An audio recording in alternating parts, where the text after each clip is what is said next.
Height does not win this. This is such a missed opportunity. Yeah. Oh, but he could even lose this. 98!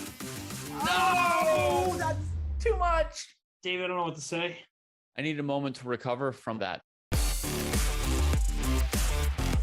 This couldn't be right. Oh, Whoa, Queen H1. I'm out. I'm gonna see y'all tomorrow. What a great move. And then Rook takes G3 back. And the queen's trapped. That is one of the most amazing queen traps I've seen. B5. Oh my gosh. He's losing a piece. And look at him. He looks away. He can't believe it. Oh my god. Nihal trying to give checks, but actually now the pawn is moving forward. The pawn cannot be stopped. Bishop d6. Oh, you with the time! He uses on time. What did we just witness? I think that White's position is about to collapse.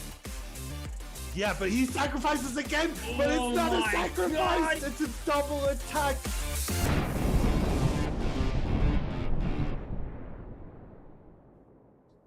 Welcome, ladies and gentlemen, to the Junior Speed Chess Championship. No better way to kick off the week than with a marquee matchup between two incredibly talented and strong young players. I'm Grandmaster Daniel Naroditsky, and it is a pleasure to be bringing you the JSCC with my partner in crime, former world champion Grandmaster Robert Hess. How was that introduction, Robert? How are you feeling? Former world champion. All right, you don't got to add the C in there. Everybody understands. Again. You know, you were just testing me. I'm back now. I'm ready to commentate alongside you, and I'm really excited because this matchup between Arjun Erigaisi and Denis Lazavik, this is a mouth-watering matchup. It absolutely is, and Arjun might be more of a household name for the people in the chat, but do not sleep on Denis Lazavik. He might be an IM. He might fly under the radar. But Robert, that doesn't mean he's not an incredibly strong blitz and bullet player. I can confirm that firsthand that he is. That's right. You do not win Title Tuesday by accident. And Denis Lazavik has done that. I'm not even sure if Arjun has managed that feat himself. Granted, for the Indian players, it's only recent that the double Title Tuesday has allowed them to compete on normal hours. But Denis Lazavik has indeed won a Title Tuesday event, which means that he is a real force in the online blitz chess sphere.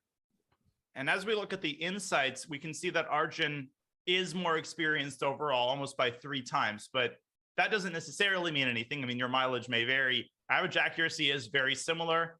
Denis, he's a little bit slower, and that's something we're going to delve into as the match transitions from the 5-minute time control to the 3-minute time control, but Denis is going to have to keep a very close eye on his clock. But one thing that he's not going to have to keep a close eye on is the Smarter Chess Stats brought to you by chessgoals.com, Robert, because I don't think he wants any discouragement coming from these parts. First of all, great transition there, partner, but you are correct because as I look at this, he is predicted to lose every segment by at least 4 points, according to Smarter Chess's predictions. I can't get behind that. I know I never get behind match predictions, but especially this one. Yeah, I'm just wrapping my head around the 21-8 prediction. Does he not realize that Lazavik has won Title Tuesday, that his FIDE rating is almost 2,500? That I think he's beaten me in the last couple blitz matches that we've played, and not that that should affect the probability at all, but 88% and 12% is the Smarter Chess prediction. I don't know what to say. I think we should just move on from Smarter Chess. Well, Arjun Erigaisi, his FIDE rating does the talking. He is 2675 FIDE. What? He won the Tata Steel B group. No. He'll be playing in the top section, the Masters group in Vaikanze next year. He is one of the best players on the planet. So I think that's the reason why he's such a heavy favorite. But Danya, I'm just as surprised as you are to see how lopsided that prediction is. Yeah, but every time I check Arjun's rating, it's jumped by like 40 points. Last time I checked, it was 2605. Before that was 20 in the 2500s. You can't keep up with a guy. But and you also can't keep up with our main sponsor. That was a terrible transition. I know that, but I still had to do it. Susquehanna International Group, SIG, is one of the largest quantitative trading firms in the world. Using strategic games like chess and poker, SIG teaches new hires how to make positive expectancy decisions. SIG promotes a culture of reason, and gaming is a big part of that culture. Visit sig.com/chess to learn more and check out their open jobs. We thank the Susquehanna International Group for bringing us this amazing event this year. Robert, we will make sure that the players' connections are fine, that they are ready to go. I'm sure they're rearing to go, so we are not going to be gone long. Do not go anywhere, because when we come back, the Junior Speed Chess Championship presented by SIG kicks off with another fascinating matchup. Back in just a few. Classified trading is a game really that you're playing with competitors and basically every market participant in the world. My path, I came in as a poker player, but I think that the main thing that everybody has in common is a sense of competitiveness and interest in gaming and strategy in general. Yes, you can actually use gaming skills for your career and for something to do on a day-to-day basis.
Okay, welcome back to the Junior Speed Chess Championship presented by SIG. We take one last look at the bracket before the matchup between Erigaisi and Lazavik begins. Robert, mouth-watering matchups all around as we're still in the initial round.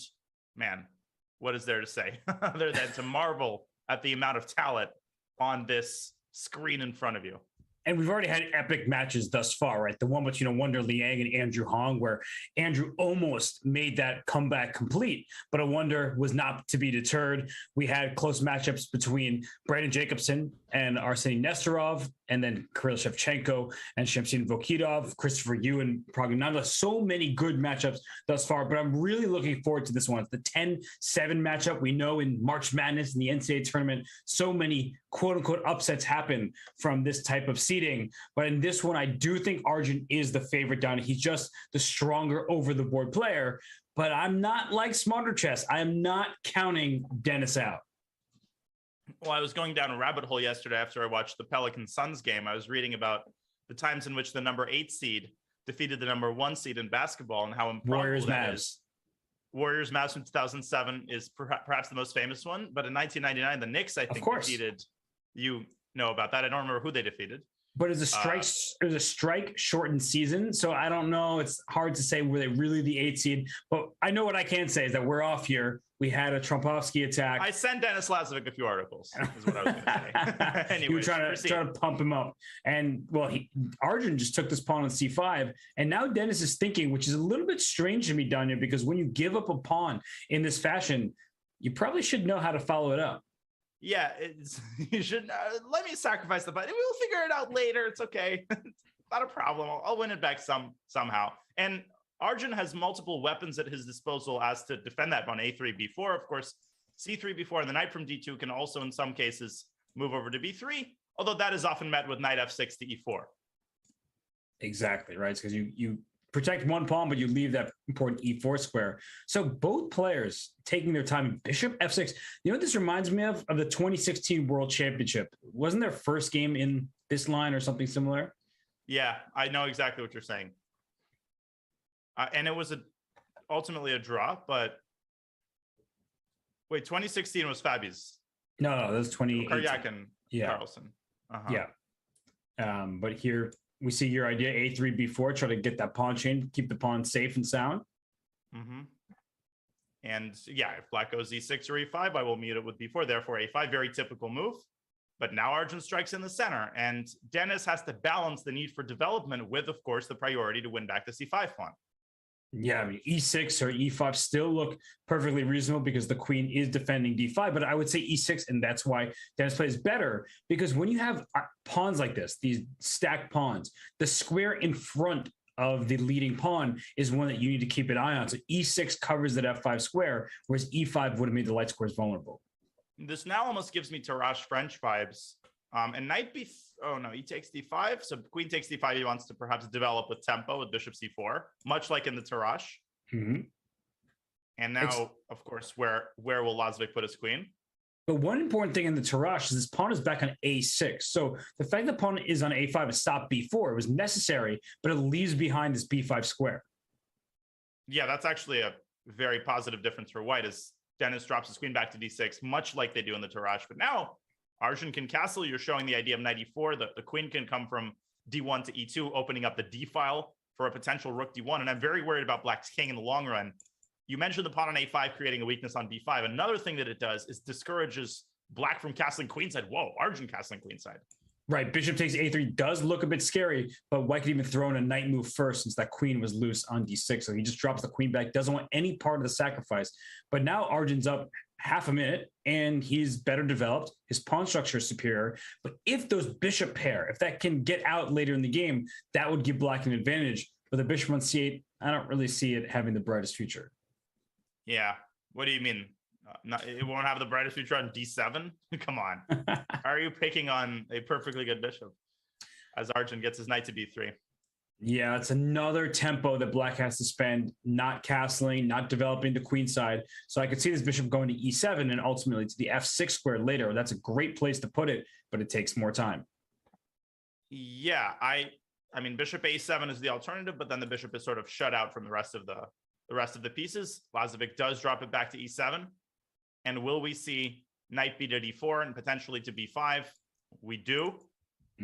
Bishop b5 also very dangerous in certain cases. Lazavik has to try to get his king to safety. Otherwise, there's going to be some sort of sack on f5. Something's going to happen if he keeps his king in the center too long. Yeah, bishop f6 may seem like a sensible choice, but you just drop this pawn to f5 or allow the knight to b5 and into d6. So he takes on d4 first, but this looks like a great version of the French. You called it first, Danya, and this couldn't have gone any better for Arjun. No, and the most important factor is the b5 square. Perhaps not the most important factor, but it exacerbates the situation 100-fold because it creates this constant shadow over black. Knight b5 or bishop b5, a rook lift from d3 to c3. Could also happen if black castles queenside. So many ideas here for white as Arjun decides which way to capture. I would have played knight takes d4 in a heartbeat. Rook takes d4. And it's a perfectly good move. The eval bar did not move a muscle. Do eval bars have muscles? Whatever. Of course they do. Come on. Why are you questioning the truth? Well, it didn't budge, and it likes the move. It allows white to double. And bishop f6 would be my natural response, is attacking this rook. But with bishop b5 check, the king will get caught in the center, and that's no good for black. That's a 26-75 move right there. Rook takes d4. It looks so unnatural. But when you pause to think about the idea, you realize how strong it is. Dennis castling kingside, trying to escape the wrath of white's pieces. But now g2, g4, we're on the same page there. And you've gone from the frying pan into the fire.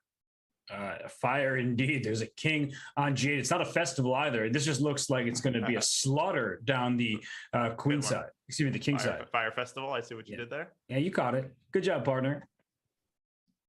Knight e5. Knight e5 though. So bishop f6 is natural. And then I just guess he wants to defend that knight with f4 or even rook e1. I mean, that endgame doesn't look particularly good either. No, it doesn't. Black needs like a b6, bishop b7, but even if you did that, the rook would slam down on d7. So king h8, Danya. Still feeling a g4 push? Yeah, although I would also contemplate something like rook hd1, just sort of switching gears to something a little bit more positional. Although there, maybe bishop f6, f4. Whoa! And look at the eval bar. Hated that move. Why? It tanked. f6? Oh my gosh, if f6 is played, that just looks so weakening, but does kick that knight out of there. Oh, and bishop c5 if knight f3. There's problems with the f4 pawn. And he just does the other order. He wants f6 to win f4 with check, and that's a really important pawn to drop. Yeah, Arjun just sort of forgot about that idea of f7, f6. And once the knight leaves, all of white's weaknesses are sort of exposed. Now, rook d1, f6, knight d3. Why is that so bad? Is it because of bishop d6? You don't necessarily have to play f6. And at the very least, the rook moving back to d1 means that white's attack is not quite as fast, and he does go f6. Oh, knight d2 is bishop takes a3. Yeah, I saw that, but bishop takes e6. Oh, and then rook e8.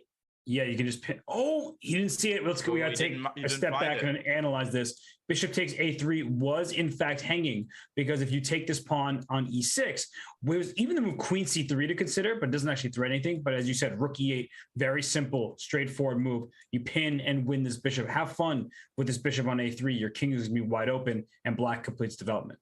The roles reverse completely here, and it's white whose king is going to get hunted down on the queen side, with black's king perfectly safe on h8.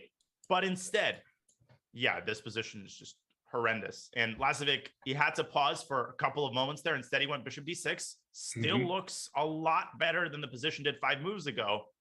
But somehow I'm a little bit skeptical, Robert. He's got a minute on the clock, and he still has a lot of the underlying issues that he was facing before. The weak pawn on e6, a king that could end up being exposed if white goes g4. Let's see. And he calmly plays bishop d7. I don't know if I would have been able to refrain from taking that pawn f4 with check, but he says, I'm not focused squarely on that pawn. I might bring my rook to e8. There it goes. And now at least black's center is more well defended here, Danya. So how does white proceed? The knight in d3, it defends f4, but it's also in the way. And we were also talking about the light squared bishop being weak. Well, now it's got prospects. Bishop c6, bishop e4 can be considered, even now. And that bishop can entrench itself on the best square it's been on the entire game. It's true, and there it goes. Yeah, because if the knight kicks it, f4 was hanging, so g3, but that also opens up the f3 square for this bishop. So if you go knight f2 next, I can just stop on f3, kick your rook to c1, and gain some time. So Danya e6, it will need to be defended. Whoa. I did not like the look of that move. That's a weird move. Queen c3, first of all, looks pretty darn good, and Arjun plays it. Because there was a queen swap and then knight c5 at the end, which is why he went b6. But now he was lost. Now you trade on c5, and somehow Black's position has lost a lot of the luster that it all of a sudden had attained a couple of moves earlier, as Arjun trying to get his bishop perhaps even to d3. Black is stuck with that pawn on e6, and he can't move the rook. And 28 seconds. Don't like it. You can't move either rook. The rook on f8 needed to defend the f6 pawn, so it goes e5, trying to solve both problems at once. But this opens up new avenues for white. Rook d2, rook d1 ideas just to barrel down the d file looks very pleasant. I agree completely. Yeah, bishop d3 by Arjun, a little bit more positional. The approach that he takes. Black could take and go e4. Instead, he takes on f4 twice. Arjun's going to start picking up the queenside pawns. If queen takes c5, as a bishop takes d3, rook takes e8, bishop takes c2 check, things like that. Just wild pieces. So maybe white should start with, no, rook f1 is a little bit slow. Then the queen can drop back to e5, for example. He takes a5, and I agree. Bishop. Ooh, he goes queen 5 so quickly. I was looking at c4 just for tactics, but he wants rook b8. He wants to go for the white king.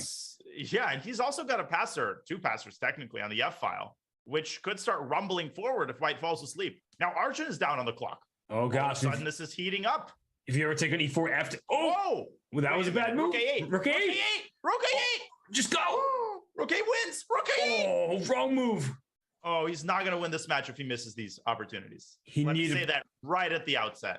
You're 100% correct. You cannot miss those chances against Arjun. He wants c4 though. He's setting up tactics, and bishop c4 calmly played. But Arjun has stabilized. Here comes the h2 pawn. c2 is hanging. Queen c3. Now he comes back to c1. Arjun not playing this very accurately. And that h pawn could queen, just not yet. f4, great move. So can the a pawn. Whose pawn is better? Ooh. Rook a8, maybe. Yeah, but then rook g1. Rook g1. That's me. Queen e7. You got to play queen e7. You got to move fast. Then got to move. Wait. What's the mate? Rook h1. F4. Not that one. Now back to g1. 2 seconds for Arjun. Whoa! What is that? Queen takes. King and bishop g6. Oh my god! And there's just run the king away. F8. Whoa! That was a wild conclusion to game one. That was a crazy game. Oh my gosh. Oh my god. Are we going to be repeating each other again? Is this going to happen? Each other's sentences again. And as we get to the start of game two, I'm going to pull up that game real quick so we can analyze some of the concluding tactics, because there was so much happening there, Danya, in that first game. And oh my god. like right here, when white went for the attack, it was really close, but rook h1 was already a step in the wrong direction. So what was the mating move? I mean, the eval bar was showing a huge advantage for white, but I'm having a hard time wrapping my head around the actual move. Yeah, I mean, maybe I was thinking queen a6 even. I don't know. Queen g5. Queen a6 or queen g5 going for checkmate down on g8. The bishop and the heavy pieces line up perfectly. But after this, Danya, I mean, right here, it's such an understandable move because this looks like checkmate. He just forgot the bishop could slide back. Yeah, and he wasn't even expecting to be in a situation this double-edged. It looked like he was going to blow Denis Lazavik off the board after the opening. And what a game one. It did indeed. And if that's any indication of what's to come, we are in for an absolute barn burner. And we just see that we're out of the Benoni. White just planted a bishop on g5 down, and the bishop on e5 looks very good, staring at the white king side and also on the long fianchetto diagonal. So I like the start of this game for Arjun, but it may look pleasant. What's your next plan? Yeah, how are you going to continue? And I'm always apprehensive when the bishop has... how do I phrase it? When the bishop is not on its fianchettoed square, because that creates these weaknesses surrounding the king, and the bishop could get stranded. I mean, f4, and if you track down the black bishop on the dark squared bishop, black is going to be left with tremendous weaknesses in the dark squares. Knight e2 potentially. This could get scary. Arjun maybe has to go f5. And f5 is one of these moves that you want to play just cracking at white center, but it could cause your king some serious difficulty. Knight G8 being prepared. I Tanya, see. he said, whose bishop's getting trapped? Right. What did you say, Mr. Commentator? It's like, please have my bishop on d4. And he goes f5 and just bishop back. Look at that bishop. That is a great square. But bishop f4, you can trade it. That's true. And then you would love to get a knight on e5, but you can't. I was about to say the same thing. Okay, we got to stop doing this. Right. I mean, It's too early for this. Oh, gosh. Well, that is a beautiful bishop. Bishop f4, very tempting. But maybe black could even, I was going to say consider taking it, but you could even left it there and try to take with this d pawn, try to get a knight to d6. But that would have taken a long time, and the c5 pawn would have been unhappy. I think Dennis is preparing b4, but that might be a little bit over the top. I wouldn't necessarily open up the c file, given that black is a little bit more poised to control it. I would go down the f file and try to provoke g6, g5, which can be later chipped away at with h4. White even has e5 in some of these positions sometimes. Whoa.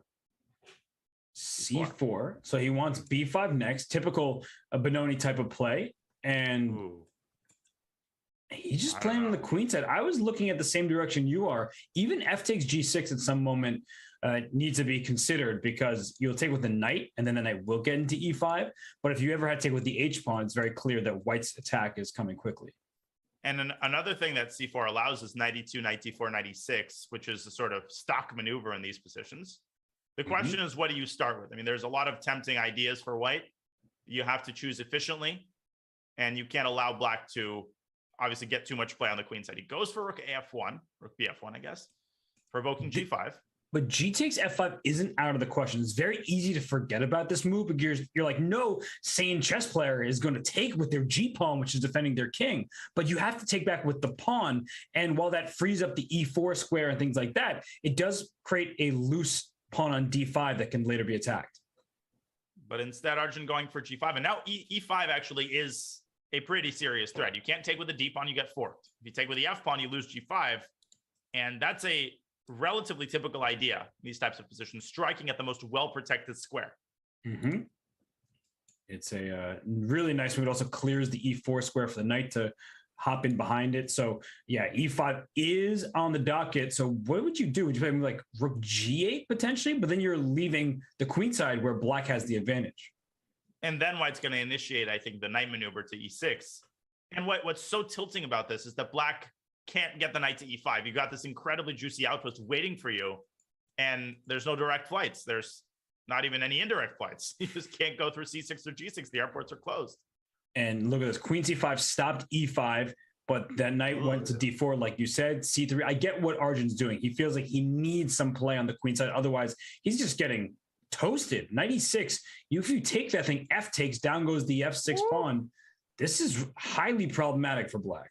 I mean, he's still getting toasted. That c3 pawn is more of a weakness than a strength. a4 is protected by the white bishop. I don't see a single way to make inroads. Knight e6 is coming. a6 is hanging. This is a disaster. Knight e6, I mean, queen c4, just trying to trade off those queens and avoid any blistering attack. But as you point out, this a6 pawn will also be loose. Just right now, the knight on d4 is hanging. So he goes in. No fear. Yeah, there it is. Remove queen c4. Now, perhaps trading on your own terms, something like rook b1 comes to mind. Although, yeah, takes and takes a4. Benoni is like the King's Indian. Black is never entirely out of counterplay. You know, there's always some uncertainty. As Dennis refraining from the queen trade entirely, I like it. Same. If you have the safer king, maybe keeping the queens on the board is a good option. Queen infiltrating, as you're mentioning, on the queen side. Watch out for the king side. Maybe h4 and the queen jumping to h6. He takes on a4. He has to. Right? Even if it's a bad move, black needs to do something like this to try to create some problems for white on the queen side. And I think Dennis is, no, I was going to say he's setting up for queen b6, but instead trying to take care of the c pawn first, calmly. But he's not threatening rook takes c3 because of queen a1 check. He wants rook fc2, as you're pointing out. Okay, that knight on e6. That's not even a knight. That's a noble steed.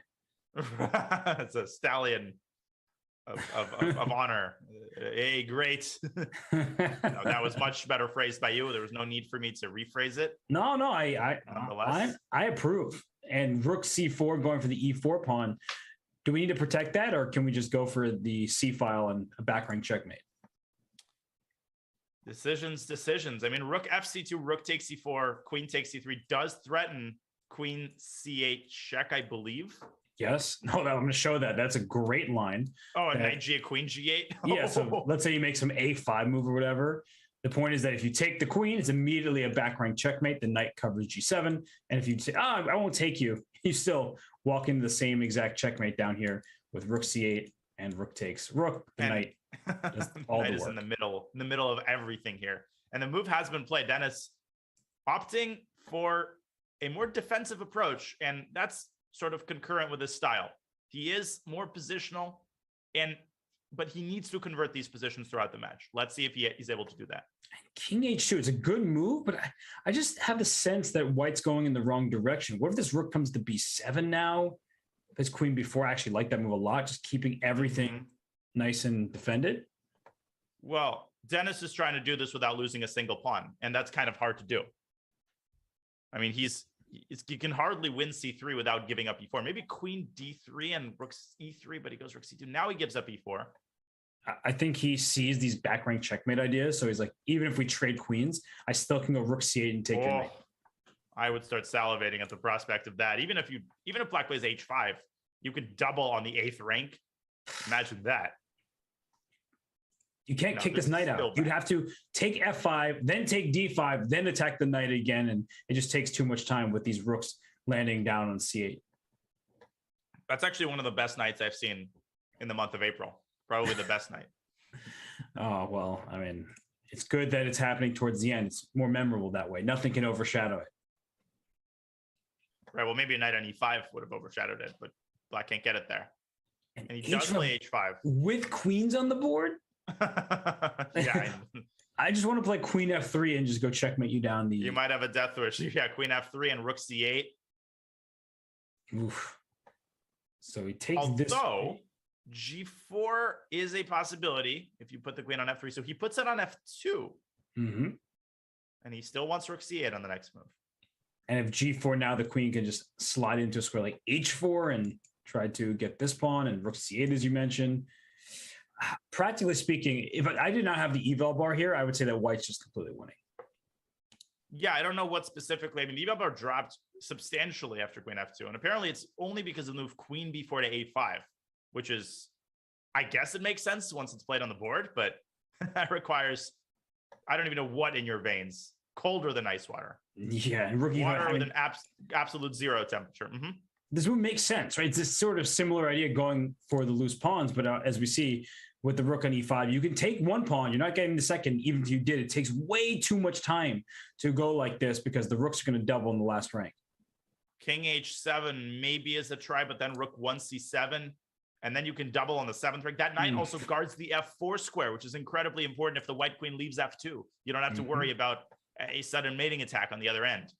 And down here, rook takes d5 is queen f3 with a double attack on h5 and d5 over there. So queen e4. Okay, this queen looks good on e4. I'm happy for it. But okay. What is the crushing blow? Is it rook d8? Is that too slow because if rook takes f5? And then I wanted to just bring my other rook and sacrifice my queen, but I think that's a bad idea because your king would end up escaping out that way. I feel like Dennis is losing his grip on the position and on the clock. I was going to say, look at the time right here. He's in some trouble. Maybe he needs to... He goes rook f1. He's done this again. No. Queen b6 was the move. And now it's anybody's game. And now the knight has started to lose its support. That's right. right. Down to 8 seconds. He might lose this game. Rook b8. Okay, well, I like that move at the very least. He wants infiltration eventually. King h7, knight f8. Preempts that. And where is the knight going? I think he's going back to e6. Yeah, he's trying to bail out. Now Arjun's playing for a win. Knight e7. Oh my gosh, rook h8? This is rook h7. And then takes in queen a7. Oh, good spot by you. F5. That's not a good pawn to lose. Oh, now he allows rook e5. Rook e5. g4, rook h8 check now. Oh my god, so much tactics is being missed. What, king g7? Whoa. Rook h7? And rook take? h7, rook e7, he voted mate. Queen f4. It's mate. It's a forced mate. Oh my god. Rook d1. That is not a game that you can lose. You cannot afford to lose those games. Oh my goodness. He had a really simple tactic at the end. Yeah. Even at the very end with that rook h8 and queen b6. Yeah, pulling up that tactic. I mean, that, as you were saying, if he had found that a few moves before he did it, it would have been over. So at this point here, rook h8 check. The king has no escape squares. Rook h7 has to block. After takes queen a7, wins this knight. There's no way to defend it. Someone hasn't done his puzzle rush this morning. That is a heartbreaker. I didn't do my puzzle rush, Don. You didn't have to call me out, not so publicly. But Denlaz, he needs to find those. You're right, because Arjun did not find tactics of his own in the first game, but he's not going to let those opportunities slip. So Dennis, the lower rated player between two, not in Blitz, they're the same exact rating as we can see on screen. But in classical chess, Arjun is the higher rated and stronger player for the time being. I mean, Dennis is incredibly strong in middle games. He's got a great opening repertoire. He's already got a good position here, but his weakness, I think, in Blitz is clearly those positions where you have to step on the gas pedal and make 3 or 4 accurate moves to win the game. Those tactical positions where you're often down material, he doesn't necessarily feel at home in them. Will he be able to convert them throughout the match? He went rook e2 and then rook c2. Then he went rook f1. He started bringing his rooks in the wrong direction just to defend pawns. He needed, as you said, to step on the gas and just go for checkmate. And right now he's not going for checkmate, but he's just pushing his pawns. Look at this setup, Danya, where he's advanced in the center and white has the bishop pair and some pressure on the c5 pawn. But Dennis says, I don't care. Take that pawn. Look at how much extra space I have and a lead in development. And control over the d3 square, which in my eyes automatically disqualifies this position from something that I would play. Now, does black go d5, d4, or just maybe castles, putting an emphasis on development?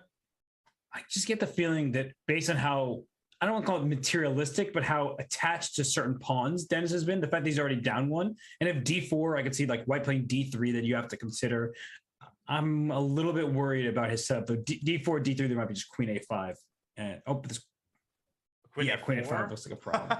Queen a4, knight c6 was tripping me up, but no, then you take the queen. So a big moment here for Dennis. He's taking his time. God, he's got to push that last game aside, because there's nothing more tilting than that, winning for 45 moves and then losing, not even squeezing a half point out of that. Right. And who's behind Arjun right now? Multiple people. Yeah. What's going on there? There's like a whole party there. I think they're just crashing and they're like, you can't stop me because you're busy playing your match. Someone moving a table? Yeah, I think they're moving tables or chairs. I wonder whether he's probably not at home. No, he was just playing in a tournament in Menorca. So I believe he's maybe still on the premises there. But either way, he's a party that he's missing. Right. And he's not missing the party that's going on the board right now because he's up a pawn. But again, d4 is a huge problem. White is not even close to being castled yet. So you either allow d4 or you play d4 yourself, but expose your backside and e takes d3. Ugh. Yeah, I mean, this bishop also likely come out to g4 at some point. It feels like there will be impending pressure. I don't fully see it. Like, I don't see where white's going to quite get into trouble, but Arjun clearly is worried about how the prospects of this game are about to look. Why do you assume that I care whether you see it or not? That does not in any way change my opinion of the position. Just wanted you to know that. And I want you to know that you're free to have any opinion you want. I wasn't trying to press you. That's very reassuring. That's good to know. Now I can commentate more freely. And I love the way that Dennis is playing here. He's managing his clock. He's got this massive clamp on the d3 square. But can he follow up accurately? And can white play this move pawn to d4 right now? Because if black would be able to take en passant, but the knight could take back. It would be a bit awkward, but it was possible to throw in d4 instead of b4 there. I'm just mesmerized by the furniture movers behind Arjun. I've kind of stopped caring about the position, honestly. Well, he hasn't stopped caring. He is just laser focused right now. The knight was kicked over to a4. It's coming back to c3. And you could see the evaluation bar saying that black is better despite being a pawn down, despite white having the pair of bishops, because white completely lacks development. Even if you play bishop e2 and try to castle, black can swing the queen over to g5 and put pressure down on g2.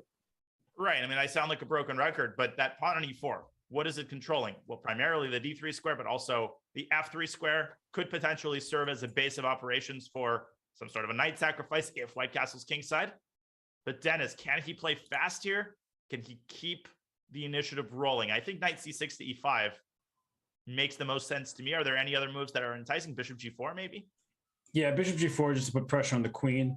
And then if bishop e2, you could probably trade and bring that knight into d3. So I like bishop g4 a lot.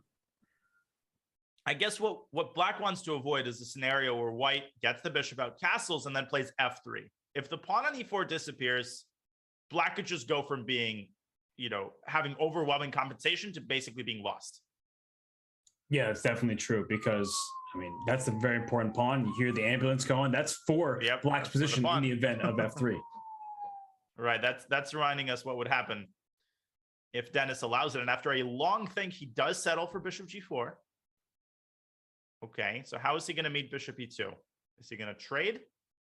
Or is he going to play knight e5 immediately? I think that you can trade on e2 and bring the knight to e5, but you're bringing out interesting tactics because knight e5 directly, that's there. If bishop takes g4, you could even consider at some point throwing in knight d3 check just to force the white king into the center. So knight e5 certainly is what black's looking for. And the eval bar did not look favorably upon that move. No, it did not. And I think just the trade in knight e5. And then knight f3 check could become a possibility if white castles. Yeah, we can just show that real quick that here, knight e5, castles, knight f3. If you take that knight after pawn takes, the queen's under attack, and queen g5, queen g2 is just checkmate. But these kinds of ideas is what I'm worried is causing Dennis problems, right? He's got to see this stuff quickly. And from the last game, I'm not getting a lot of confidence right now in Dennis's ability to spot these in time pressure, these knight f3 type ideas. And well, he didn't spot it. So there's a reason that you're not fully confident, and it's because he isn't. And he played queen g5, which you can hardly blame him for a move like this. He's still spying at the white king side. He still will have control over this d3 square. The light squares will be a problem for white for the rest of the game. But you're right. He needed to seize the moment. Bishop b2, and white can actually castle queenside. Don't sleep on that possibility. If you take on e2 and take on g2, I castle queenside, and then you're going to get mated down the g file. Straight up, rook g1, bishop f6. And Arjun, whoa. 90. Wait, why is this so bad? When I see the eval bar go down, I'm looking at sacrifices, just going for the pawn here, and just this knight to e5, and then to d3. And it's just overwhelming. Knight c5, and if white castles kingside again, there's knight f3 check. No, that makes sense. And he plays it. Great move. Knight takes e4 is maybe the best practical chance. But there still is knight d3 check, and the queen can even go to b5 in many positions. Ooh, king e2, queen b5 looks devastating. Yeah. No, this is just lost. And Arjun, he realized it. He's trying to figure a way out here, but there's no way out with this knight jumping in either direction. I think he has to try to take on e4 and somehow mix things up. He does. Now, knight d3 check is a critical intermezzo. Because he plays, if you like queen f5, there's f3 here, queen b5. Queen b5 is so nasty. Just queen, and then plays it. If you stop on f5, there still was this f3 move that would have protected knight e4 and kicked that knight on g4 out of there. So queen b5, if the king goes to f3, the queen can just go right over to f5. Oh, come on. And then this queen is happening. But then f3, well, and then f4 check. I could just take on f2, right? King g3, knight takes f2. Oh, boom, boom, boom. Knight gf2 ends the game. Oh, he took this way. Queen e5, queen takes a1. Is the worst idea in the world. Oh, and I thought you could trade queens and just take the exchange, but this is way better. Because the bishop is also lost, and Arjun resigns, which is not premature. He's going to lose the rook and the bishop. His queen side never got to, it never came close to developing. That was demolition. Nasty recovery there by Dennis, who goes up a point again. And now he's like, let's play the Catalan.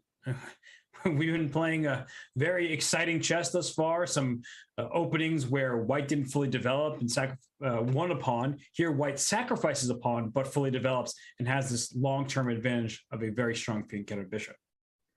Yeah, the Catalan seems very much up Dennis's alley. And they're going down a slightly odd sideline where black goes for the early c6. Arjun, just like in game one, trying to cling to the extra pawn that he's captured on c4. Although, obviously, the position is very, very different. And in these lines, as you're saying, cling to the pawn, you could play b5. And it's not going to be that simple, right? It's not just, oh, I play b5, my pawn on c4 is defended. With this bishop lined up on the diagonal and even looking through the pawn c6 to the rook over here, there will be plenty of tactics. And if I'm not mistaken, Diana, this was the start of that wild game between Shakir Mamedyarov and Vincent Keimer. He played this type of variation, right? Clinging the c4 pawn, and eventually it was Mamedyarov who threw in a g4 push. Right, g4, g5. And this has heralded a kind of new era in the Catalan, right? Where I think in recent years, these top GMs have breathed new life into the Catalan, and it's really turned from an opening that's played exclusively by, kind of old men in the park to a very dynamic system that's played by young players and people like Mamedyarov who aren't, playing chess to squeeze out 85 move wins. Right. But that's what it used to be. If we're going to name specific people, Vladimir Kramnik, he was one of the absolute beasts at the Catalan, wrote a book on it. Peter Lecco would always try to squeeze that advantage, a slight pressure in the position, Yeah, exactly. That, I think the sound effects properly symbolize how people were trying to play it. A little edge there that he would squeeze into a victory. But right now it's already dynamic. We can see that black threw the pawns forward on the queen side and remains a pawn ahead. But if all you do is cling to your extra pawn, you're not fully developing and you're not paying attention to everywhere on the board. Yeah, you're going to keep your extra pawn, but you're not going to have much else. You're not going to have a king pretty soon. And you're also not going to have control over any critical squares, as we have a tree on e4 and queen d5. Obviously, white should not take the queen. That fully corrects black's pawn structure. But the question is, where should white put the queen? And sometimes a move like knight e5 is also not out of the question. A queen trade in general isn't necessarily in black's favor if it occurs on positive terms for white. Dennis, instead of playing knight e5, he's threatening knight e5 with the f7 pawn being under attack. So you just have to watch out with your queen here. For the moment, the bishop on g2 is not defended. So I'm not even sure knight e5 would work. You could probably just take this. Oh, this bishop g5 checkmate at the end. So yes, yeah, but bishop d6, queen g4. I think his idea is queen g4. Because knight e5 now is wrong because of bishop takes e5. Right. But weaknesses, no? This very weak. Castle 95. Okay, very unpleasant. This queen's almost trapped, by the way. E4, you have to play queen h5. Wait. Knight h4 and the queen has literally only one square. Gosh. God, Arjun is playing very loosey-goosey in the opening. Very loosey-goosey. Although I was looking at from knight h4, is there a possibility for almost a possibility for this move h5, but then the queen goes back to h3. So both queens have surprisingly few squares. Yeah, now e4 is actually a big threat. Although f5 in response to that, I guess, saves the queen. Ugh. And that's true, though. f5 is a very important resource to have. So I guess black could get away with knight d7, but e4, knight h4, I mean, there's so many different queen traps that you got to keep in mind. Although knight d7, I would say the one issue with that, just to show quickly, is that after f5, now when I take here and you take here, I can start taking a pawn, although it says that black is very happy to get into this position. So that's a moot point now after queen f5, queen h4, and h5 to meet e4 with queen g4. Okay, so white can play h3 if he wants. And the queen can drop down to c2, but with absolutely no development, even if you give up b2, I find it very hard to believe that black can survive this. Yeah, have that pawn. Don't care about those. A castle. And then your dark squares here seem like a problem. Your light squares don't seem much better. He plays knight d2. Going both to c4 and to e4 and bishop e4, bishop h3. I mean, there's so many ideas to keep track of here. And look at all those incredibly gaping squares and holes on f6, on c5, everywhere.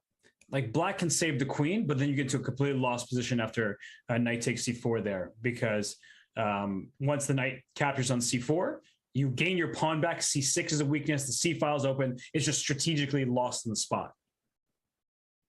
No, I don't see a single appealing move for black. Bishop a6, knight e4. My goodness, 15 moves in. Yeah. I mean, what to even do is black here? What moves can you suggest? I'm at a loss. I'm literally, I mean, I think if you give up c4, then you're completely lost. Then you don't even have anything to suffer for. So maybe bishop a6, but after knight e4, concretely, white's knight gets to f6 and your queen's going to get trapped. Yeah, Like if the knight gets to f6, then there's bishop e4. I think that's what you were about to say. and there's bishop h3. Is it f6? Oh my God. He wants the castle or what? Oh, but oh.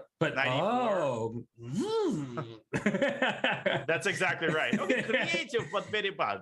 Oh my! Like, even knight takes c4, knight takes d6 is good, but bishop takes f6. No, knight e4, and Yeah. the counterplay is over before it began. You defend your bishop, you attack the other one, and this king is in a world of hurt. This is borderline resignable. And bishop c7 and knight d7. We try to get your pieces out quickly. Yeah, bishop c7. I mean, you got to move that bishop. But the thing is, even if I gave you these two moves, the bishop can just move out the way because f2 is defended. I mean, if they didn't tell me that you get these kinds of positions out of the Catalan, what have I been doing my whole life playing 1e4? I mean, hop on the train, on the Catalan train. Catalan Express. You know, the Catalan is just, it's all the rage these days. Magnus Carlsen played it. So if Magnus Carlsen plays the Catalan, then, you know, Katie Heron should also play the Catalan, and so should everybody else. I didn't get that reference. Yeah, I know you haven't seen you Mean didn't Girls. say anything. Yeah, you don't have to remind everybody that you haven't seen Mean Girls. I have not seen Mean Girls. It's going to be a queen I have trade. seen a movie called Bishop Takes C6 and Knight Takes C4, and I think Dennis Lazavik has seen it as well. Yeah. Ouch. So white's up a pawn, and actually for knight at e5 is about to be up two pawns. The vacuum cleaner is on, and it's vacuuming up all the dust and all the pawns. Now, I wouldn't even rush to take c6. Rook c1, rook c5. You can even just take this knight, right? Play a great knight against light square bishop. Oh, this God. If Dennis doesn't win this one, then you retire from chess immediately. Definitely. Oh, Knight d7, c5 is running amok. It's +7, and it's just one extra pawn. No, that tells you all you need to know. That is the extent of white's domination. It would be probably +5 without the extra pawn. Yeah, you could give black a pawn f7, and it's still horrible. But somehow, I'm not entirely sold on his technique quite yet, but anything is winning here.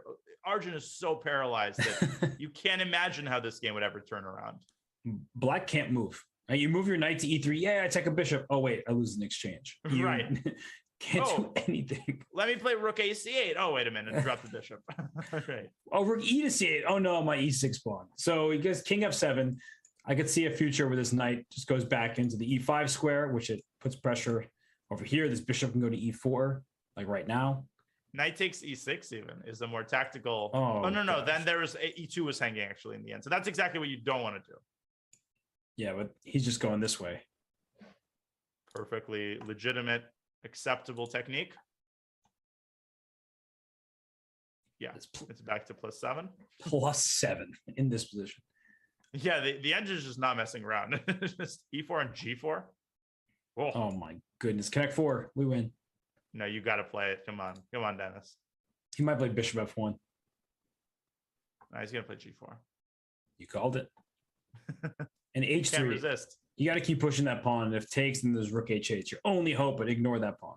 And we know how incredibly tricky Arjun is as a defender. Like he will not resign and not give up until every resource is exhausted. But he's so hamstrung here just by the horrendous position that even he cannot produce any chances. No. And these pawns on b3 and h2 don't need to be captured now. If the rooks get traded, the bishop will just go vacuum cleaner, or even without the rooks getting traded, and take it. Okay, but bishop b3, rook a b6. True. Okay. Rook takes a4. Oh, if rook a4, there's rook b7, e5 checkmate. Now he's down a second pawn, but at least Arjun has activated his rook. And I know this sounds crazy, but Dennis has lost his grip in a tiny. He's still completely winning, but he's got to be careful. I agree with you. If this bishop moves, rook takes b2, the h2 pawn suddenly can become a target. So he needs to be careful here. He's down on the clock. Yeah. Knight c8, knight b6, and Arjun, regardless of how the game ends, he's already done an amazing job to get himself to this position. Wait, Oh, rook takes- look at that. He wants rook d3. Yeah, No. and this is over. Because this pawn on h3 is another target. You take bishop c4, bishop m1. You can play like this, and you have an extra pawn on the queen side as well. Yeah, that's the problem. You have such a big advantage that virtually any transformation is in your favor. But not And see- always in these positions, right? Like this could be a time where black plays g5 and then gets the knight to the g6 square, and he goes knight c6 here. He wants e5. So maybe g5 just to block the progress, and e5, f5, exactly. I think Yeah. that's quite an important move. He goes to e5, so g5? And king. F- He may just f. But then knight e5, then knight f3 f5. check. Ooh, g takes f4. Wait a minute. Oh, I Oh, thought but he- he just, yeah. But 9 Not over. seconds. 9. Ooh. Bishop e2, Ooh. knight d4, bishop d1. The bishop dominates the knight there. But how does white make progress there? But now knight takes e5 and king takes e2, and he's got the possibility of b4. Mm-hmm. But when does he play it? Okay, so Next. he's just preparing it. Yeah. And the knights are so bad at dealing with outside pass pawns. Yeah, no, but don't go I wouldn't have gone a5, but okay, bishop b5. Oh, God. If you lose g4 and a5, we know what that is. 3 seconds for Dennis. Oh, what a move. Dominating the knight. Yeah, knight king up. And the knight can only do so much. Bishop a4 even, or g5. Now the other pawn runs forward. It's over. Mm-hmm. Well done by Arjun, a Dennis. very, very admirable defensive effort, but it wasn't enough. The fact that he got this to this kind of endgame was miraculous. I mean, really stubborn defense. But Dennis, he started to lose the thread a little bit, but rook d3, trading the rooks, that was all he needed. He knew that the conversion would be there at that point. So 3-1 lead for Dennis. Danya, are you surprised by the early going from Dennis Lazavik? I'm definitely surprised. And even the game that he lost, he was completely winning. So I think the X factor here is the openings. He's getting phenomenal positions out of the openings, whether it's a Catalan or the previous game, the black side of the English, where he sacrificed the pawn. He is rising to the task. He's playing more dynamically when he needs to. He made some corrections from that painful game that he lost. And Arjun, he's going to have to make some corrections of his own as we enter the second half of the 5-minute portion. But first, we are going to let the players take their traditional breather, and we will take one of our own. Don't take anywhere. Robert, you called this a barn burner. That's what it's going to be. You're watching the Junior Speed Chess Championship presented by SIG, the second half of the 5+1 segment on the other side of a short break. Welcome to my world. Time to attack! A knight on the rim is grim. Are you sure you know what you're doing?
chess kit question of the day inquires whether you've lost to someone younger than you. Tell us the story and be in to win a chess kit gold membership. Robert, we're not going to talk about ourselves and our respective ages with your agreement, of course. We're just going to push that aside. I've never lost to anybody younger than myself. I'm okay talking about it because I don't really play that much chess these days. I commentate, so I don't have to lose. So the last time I lost to somebody younger than I am, well, I guess you're younger than I am. So, oh, gosh. Yeah, but I've never beaten you. Over the board? Forgot that part. Yeah, over the board. We've only made draws. Is that true? Yeah, no, we made 2 draws. No, I beat you in Berkeley. Sorry, buddy. Oh, God, the Sicilian game. Darn it. And we made 3 draws, I think. But you did beat me in that U.S. Championship qualifier. So it was online, but it was still classical chess. You checkmated me. So, I mean, you had that going for you. Yeah, we count that. I count it. So, Arjun Erigaisi will have to do some checkmating as they kick off the second half of the 5+1 segment with a London system. Boo. Mm-hmm. And remember in the first game, Arjun temporarily was up a pawn. He played the Trompovsky with bishop g5. So instead, he settles for the bishop on f4, plays queen a4. And I feel like these lines can be very dangerous if black doesn't know it. Already, knight e5 is a big threat because this knight on c6 is pinned. Bishop b5 can increase the pressure. And Dennis, he's taking his time. He doesn't seem to know the ins and outs of this position. No, and you can lose this in like 2 seconds if you allow knight e5. He goes a6. And I guess he wants to meet knight e5 with rook c8, but then knight takes e6 and bishop takes a6. I guess if knight e5, rook c8, knight takes c6 is queen d7 in plenty of these positions because there's a pin here. Oh, he just goes queen b6. Goes queen b6. No guts, no glory. Sense, I guess. Ram. Well, if knight takes c6, are you taking with the queen or the pawn? That's the big question. Well, believe it or not, I was briefly considering queen takes b2. Obviously, it doesn't work, but it's a moot point. He goes back to b3. The classic sort of London system trade is being offered. Mm-hmm. And I like White's position, but after the trade and knight takes e5, White would love a knight there to be able to stick it on like a5. Right. But without the knight, I think Black is doing okay in that endgame. And what White ideally wants is to take this pawn on c5, play b4, b5. But look at how quickly Dennis is moving. Knight d7. All right, you have to do something with bishop. Now, if you take on c5, maybe my knight gets in there. But still, I want to take and then throw this pawn forward. Right. And yeah, okay. So he goes king d2. Now, Dennis will probably end up castling. Even though it's the endgame, he does need to connect his rooks at some point. Right. And how else will he do it? Because the king would like to venture up, but the pieces are in the way. Castle's queenside rook takes a6 is kind of a funny line. Oh, you devil. That is just sickening with the bishop slicing across the board. That's checkmate. Yeah, you can never fall asleep on that idea. And I like the way Dennis, so he's found a way to avoid castling, and he's gotten his king into the center. Now, the knight is restricted, as you like to point out, by the pawn, but it can be rerouted through e8, for example. D6, something like that. And I think a question that a lot of players struggle with is like, what trades need to happen here? Does black want to trade the dark square bishops, or does white? When white has a pair of bishops, if you lose one of those bishops, if they get traded, then the knight can try to occupy that color complex. So if the dark square bishops get traded, the knight on f6 would like to find a good dark square. There isn't really one in this position. So I'm not sure how upset white would be in the event of a bishop trade. Well, it's about to happen. I mean, he's gone rook a5 and then bishop d3 and now bishop d6. So the big moment for Arjun, and there's your answer. He does not want to trade bishops. And I like the move bishop h4. He's putting some pressure here on Dennis all of a sudden. Yeah, and strategically it makes sense. You don't typically want to give up your bishop pair. And h5, allowing his pawn structure to get doubled over here, because then we do have opposite colored bishops, and it's black who could maybe take advantage of the newly created open file. And white has to be a little bit careful. A move like e4 could end up being a serious blunder due to c takes d4 and bishop b4 check. He's gone rook h to a1, frowned upon by the eval bar. Maybe Why? Because cd and bishop h2? I don't want to go full Fisher. I'm worried about g3 at the end there. Yeah, that is a slight concern. And g5, bishop takes g5, the knight would hang. Wait a minute. No, I guess that doesn't work. And that I don't think Dennis is going to go for that anyway. Well, you could take and play bishop f4 check and g5. So like he could have Yep. gone for that. He says plays a quiet move, rook to b8. He doesn't want any problems down the a file. Yeah, he's trying to leave the rooks in the dust. But now bishop comes back to g3, and the circumstances have changed with the pressure on the c5 pawn. And b4, b5 could also be considered. He said what pressure? Right. Pressure? We're talking about pressure? Not even a game? We're trying to win a game, another game. I love it. I like Black's position because this bishop on d3 doesn't look very threatening. And I don't see inroads for Black. Maybe e5 is in the future. Right. Wait, by the way, were you referencing the Jim Mora? No, you were doing. Iverson? I was doing Allen Iverson while you were doing Jim Moore. It felt like the perfect combination. Got it. As long as you understood my point of view. Of course. Not a game. Not a game. not the game. Practice. Okay, so speaking of practice, the rooks on a5 have been traded. Not that that has anything to do with it. And I think Dennis is doing fine here. I'm not seeing anything spectacular for white. Yeah, rook b4 can be met by knight c6, and you have to like then put your rook to b6, and the king can drop back to c7. So Black has everything covered. And rook b4, knight c6, rook b6, yeah, king c7, and the rook could get trapped there if I goes b4, knight a7, knight c8. Oh yeah, I mean, the rook's just trapped. You can just bring the knight to c8, knight to d7, and the rook is lost. So instead, we saw bishop e2 and g6. You need to make sure that pawn's protected, and e4 now, trying to break this board open. Okay, that makes sense. You have a bishop, and eventually that bishop could make its way to the long diagonal. f4, bishop f3 comes to mind. Of course, not immediately because of d takes c4. And e takes d5. This is very instructive, Danya, because most people hate isolated pawns. But if you took with the king on d5 here, it's not that this is bad for Black, but the bishop has more open space to work with. So the pawn on d5 actually limits the scope of this bishop, even though it's an isolated pawn. And it's very well protected by the king, so you don't really have to worry about losing the pawn, right? White is almost out of pieces. That's right. So I agree. And in fact, the open e file is good for Black because that rook is over there on a4. Now a question for Dennis, whether to play d4. He tries to prepare h4 and h3, another very instructive idea, because White's rook was stuck on a4 and Arjun scrambles to get it back to home base. And h4 now would be a blunder. You think, oh, if g takes, rook takes, Black is active. No, this rook will come to h1, pin that pawn, and that would be an issue. So you mentioned d4, Danya. That's something that definitely needs to be considered, but the bishop will slide up to f3. And after d4, bishop f3, all of a sudden that bishop, or I'm going to c4, will be very happy. And another maneuver to consider is knight e7, knight f5 at some point. He goes back to d8, which I like as well. I just like the way Dennis is handling this endgame, but I feel like he's just a smidge worse here.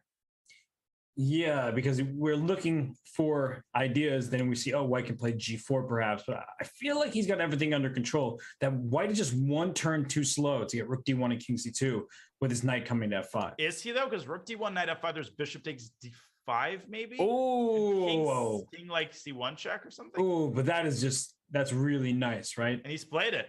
Yeah, that's really a sick move. Giving up your bishop for a pawn because once your king moves, discovered check with a skewer. And game tactics, can't fall asleep on them. Okay, now what does that mean? That means Dennis probably has to move his king to the side, either to c7 or to e6. He moves his rook up, so that's another way of taking the sting out of a potential discovery, because the Black king can move away and simultaneously defend the rook. Now knight f5 is on tap. Right, because the rook, as you said, is defended once the king drops back to a square like c6. So where does this white king go? If you go to c2, you do have to worry about knight f5 at some point, because knight e3 check, in addition to this pawn on g3 being under attack, and king c1, that may be stepping away from the c3 pawn. And he goes into the center with king e3. Well, and then back to f2. I think he wants to anchor the g3 pawn. Okay, that makes sense. I'm just worried about Black's b7 and a6 pawns. I'm worried that if the d pawn falls, almost any minor piece endgame might just be lost if Black doesn't find a way to defend those pawns. G4 correcting his pawn structure. And I was going to say, Dan, that c4 becomes a big threat once this bishop was on f3. Yep, and it can return to f3 right about now. or rook e1. Take over the open file. And he plays it. Yeah, these pawn stuck in place. He's outplaying him. You can see the eval bar continually, and it hasn't been one move. It's been sort of creeping up slowly but surely, and it's been creeping up as Dennis's clock has been creeping down. I don't know if you can say that, but I'm with you. Oh, no. Rook takes e7, and if knight takes him, king d4, king c5. King takes. But okay, maybe a fortress. Oh, my goodness. It's hard to... Wait. Rook takes? King takes bishop f5, g5, king d4. King d6. King d6, g3 of f6. f6, we have an equal number of waiting moves, and black maybe even draws. Even that looks really scary. But that's I think essential. Arjun's calculating that right now. And he has time to alternatives. You don't have to take on f5, right? You can play bishop f3 and c4 and things like that, I guess. But that... I'm looking for like triangulation. I'm trying to come up with a waiting move for white just to win a tempo somehow. He goes for it. Moment of truth. Bishop f5, I think, is a draw based on what we were calculating. Bishop f3 seems to be the correct path, and then c4, and trying to exploit those weak pawns on b7 and a6, and he plays it. Arjun, great so calc strong by Arjun. Yes. And that's a problem. And if you take and king takes and king c7, then white is gaining ground, and your kingside pawns will be a problem. He is trying to hold things together, but can he take and play king c4? Knight f4, bishop b7. Yeah, is that easy? Give me the mistake. I suggested it. It was wrong. And Dennis is not. Maybe he doesn't take it all. Oh, that is. Oh, that's a cool concept. But how does white make progress? Okay. Goes back. Nope. F5. F5. No, wrong way. Both players struggling right now in the time trouble. Yeah, F5 I think was correct because the F4 pawn would have been on a dark square, and black could have picked it off with his knight from G6. And now this king is now it's too over. Near. No, bishop F5. Whoa, 1 second. He's got to move. He's got to flag. Oh my gosh, he barely got that move off. 0 seconds. And then he's showing his bullet skills. And that was a great pre-move. And now Lazavik is going to lose. Yeah, he's nowhere to go. The knight can't. He's got to keep playing, though. Black has to keep playing because Arjun's so close to flagging. But Dennis flags first. Oh my God, his clock was showing 0 there. That was so close. Yeah, he barely got that move off. And his connection seems okay. He just, I think, lost sight of his clock. Yeah, no, I agree. My goodness.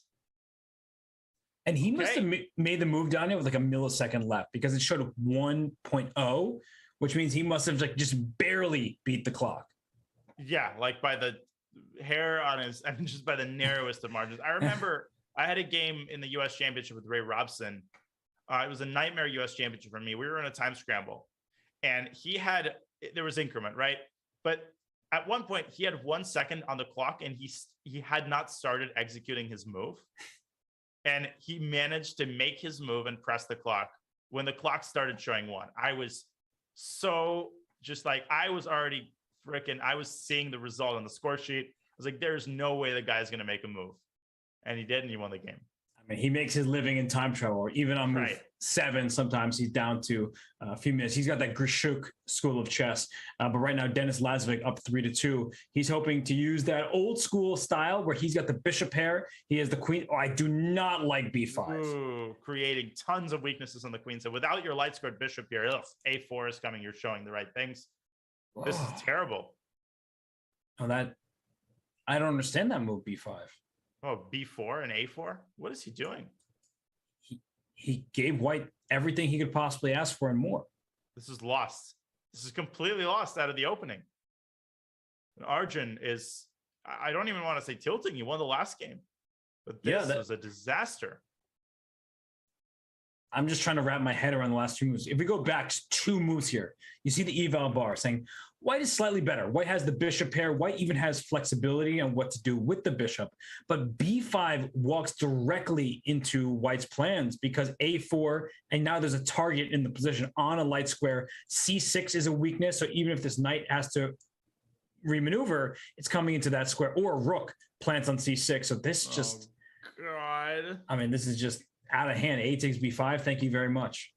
And then queen B2, defend B4, take B5. Look at that knight on B7, dominated as it is. I don't like. There. Why not queen B2? No, he's going there. Okay, I can get behind that. Is there a way to? Is Bishop D2? No, but I agree with knight A7. Is it that simple? I guess rook takes E4, maybe a last ditch attempt, but is rook A7 also? I don't know. Everything looks kind of good. Yeah, does go for knight A7. Yeah. This is again borderline resignable. Not even borderline. It's just resignable. White's pieces just run into the position. Great fianchetto knight. We've always learned that fianchetto knights are great pieces. Oh yeah, no, knight A7 is going to win the game for Arjun, especially when White had a pawn on B4. Oh well, this is surprising. I am not sure what Arjun saw in this position. He played the King's Indian. He decided to go this route with the bishop pair for White, but a solid setup for Black. And then immediately he goes wrong. And we're not used to seeing that from Arjun. As you pointed out earlier, he's been skyrocketing. His FIDE rating, at one point, it was like 2,500, while his Blitz ratings were through the roof. And everyone's like, okay, he's better than that. Magnus Carlsen was like, that guy would be 2,700 soon. Now he's 2,675, winning events left and right. But this game, very, very surprising. Yeah, I mean, and much like his compatriot Nihal Sarin, we're used to a solid and multifaceted opening repertoire where he's capable of playing many openings at a high level. We're not used to him getting into lost positions after 15 moves. So he's going to have to tweak something in the opening. Rook takes E4, maybe. But then this knight on B7. I see it. Rook A7, I guess. Yeah, rook A7. I guess queen C4 could, or queen C2 might win the exchange, but Black is hoping to sacrifice an E3 and at least cause some problems where the bishop can come to H6, and White has something to think about, but queen C2 is probably sufficient. Rook A7, even with rook B1, Danya. Yeah, eliminate your opponent's strongest piece, simply speaking. Yeah. Takes a knight C5 maybe, but then queen, I mean, even bishop takes C5, transforming the advantage. King's Indian bishop. Shush. I knew you were going to say that. Right. You got to get triggered by that. Right? I love how immediate your reaction was. Stop talking now. Right. King's Indian and bad in the same universe. You're disqualified. But I think, Danya, like on a serious note, that people underestimate the strategic elements of the King's Indian. I think it's always attacking chess. Right. You know, your games can sometimes just be vicious attacks. Hikaru Nakamura, some of his best games ever have been the black side of the King's Indian. His win over Wesley So, his win over Boris Gelfand. These are famous games. But what happens when White doesn't allow an attack is situations like this, where your bishop is stuck behind its own pawn. Bad bishops defend good pawns, and now these pieces aren't really playing, and White just has a free hand. Yeah, I mean, strategically, the King's Indian is a tremendously risky opening, and your light squared bishop is doing a lot of the heavy lifting in many situations, which is why you get sometimes games like this, which are just so one-sided, because you have no attacking chances whatsoever. H4, bishop H3. I mean, look at this. Yikes. Look at this extent of this domination. Yeah, D6 at any moment will be available, so why rush it? Plenty of time to make sure that he doesn't give even a sliver of counterplay. Queen A8, maybe. But okay. Is there queen D5 there? Oh, that's nasty. That is a nasty move. And then after queen takes B7, you win one of the minors as well. Yeah, exactly. Oof. Not much to say here. I mean, this is just lost. This is just Denis Lazavik playing great chess. He's good. I mean, you don't want to mess with him, especially not in positional. You do not want to get one of those plus 0.5 positions against him where he's squeezing you. That is the worst thing you can get against Lazavik. And I think he's going to play H4. That is a Lazavik type of move. You know what's surprising about this, Danya, though, is that typically in the Speeches Championship formats, the stronger player in classical chess will get out to a lead in the longest time control, and then we'll see these quote-unquote blitz specialists pick up the pace and start causing problems. Like Arjun is much higher rated than Denis. like almost 200 FIDE points. Part of this could be that Dennis hasn't been able to compete in over the board events so much during the pandemic. But I mean, Arjun is undeniably the stronger of the two in OTB chess. But Dennis is a beast, and he's getting the exact types of positions he thrives in. And he's showing everybody, and especially smarter chess, that don't count me out. Well, I think you mentioned something at the start of the broadcast, which is that you don't win Title Tuesday by accident. And I think that needs to be emphasized. Not only do you not win it by accident, I think it's one of the, it's a shorthand to say that you're really, really good at Blitz. Like it's a clear piece of evidence that you are not to be trifled with. Oh my gosh, just, you can't move anything. Wow, and the knight is just lost on D7. I think Arthur's going to resign right here and right now. Free piece, C3. Okay, good effort. Good move, but queen C4. Yeah, or knight B4, whatever. Yeah, just one last attempt. Okay, just take the knight, Dennis. Not the first time they've done it that one of Arjun's pieces was trapped in the center of the board. There's that queen on D5 that was almost trapped. Now a knight on D7. Catalan. Just can't move. But does it worry you slightly that the amount of time that Dennis is spending on these types of moves? I'm worried that in the 3-minute portion, he's not going to have the luxury, you know, of sometimes spending like 45 seconds to verify that there's no more counterplay. It's a reasonable concern. I just feel like he's using his time wisely. He knows that 5-minute, sometimes players move too quickly within that time frame because they're used to playing 3-minute and they don't realize just how much time they have. And with 1:32 remaining on his clock and up a piece, complete dominant position, I think he's just doing the right thing and triple checking. Agreed. And Black's rook is also paralyzed on top of everything. He can't even move to C8 because F7 hangs. And I think your move knight B4 is going to sound the death knell for Black. Okay. Bishop So D6, okay. It's good effort. Yeah, where's the knockout? Is it I almost want to play three? I almost want to play rook C7. Just take with this pawn here. Yeah, but then rook C8. Yeah, I was gonna play bishop D3 and yeah. I mean, everything is winning here. I would go knight D3 personally, and knight takes C5. oh, that's just easiest. That's just me. Sure. That's just me, you know. No, but you're correct. Knight D3 is simple. But he's taking okay, there we go. There's knight D3. Knight E5. I think he was just making sure that rook F7 is in fact checkmate. Because Black can go C2, obviously. And I think he will go C2. And here we are going to see this variation. Queen takes F7. Queen and F8, G4, Queen H6. Oh, wait, what am I saying? There's a queen on D2. Oh, my God. But there is knight F3 check and taking this queen on D2. So that's at the very least, if there's nothing better. And there's also knight G4, Queen H7, Queen G6, and Queen F5.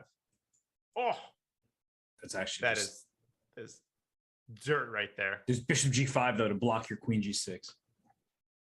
Bishop E2, and then he's going for it. E2 and Queen F5. No, that wins. That's a beautiful mate. Yeah, Bishop it is. E2 and Queen F5. Oh, right here. Bishop E2.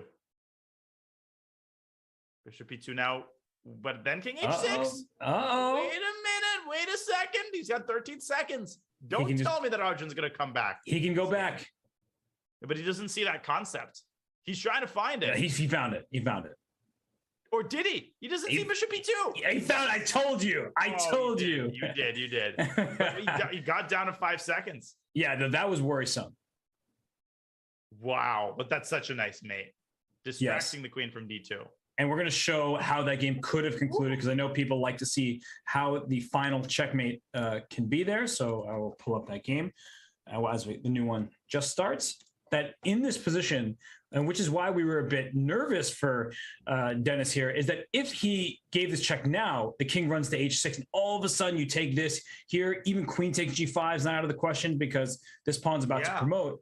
He needed to bring the king back to G4 here, and after bishop E2, king H3, queen F5 is checkmate on H3, and after queen takes E2, queen F5, king has to go back, and now the queen has been distracted from the bishop.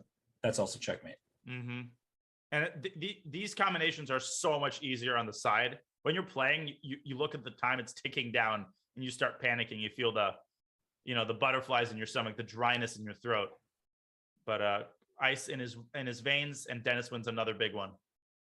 Playing great chess thus far. And now he gets the black pieces. This is a really important game for Arjun because there's 20 minutes left in this time, so plenty of time in the overall match as well. But if you lose this game with the white pieces, then you just start doubting yourself. You feel like Dennis is gaining that confidence that's needed to beat a player like Arjun. Yeah, you don't want to, you know, drag this out. You want to come back right now. You want to get into the 3-minute portion, you know, at the very least, down only by 1. That's right.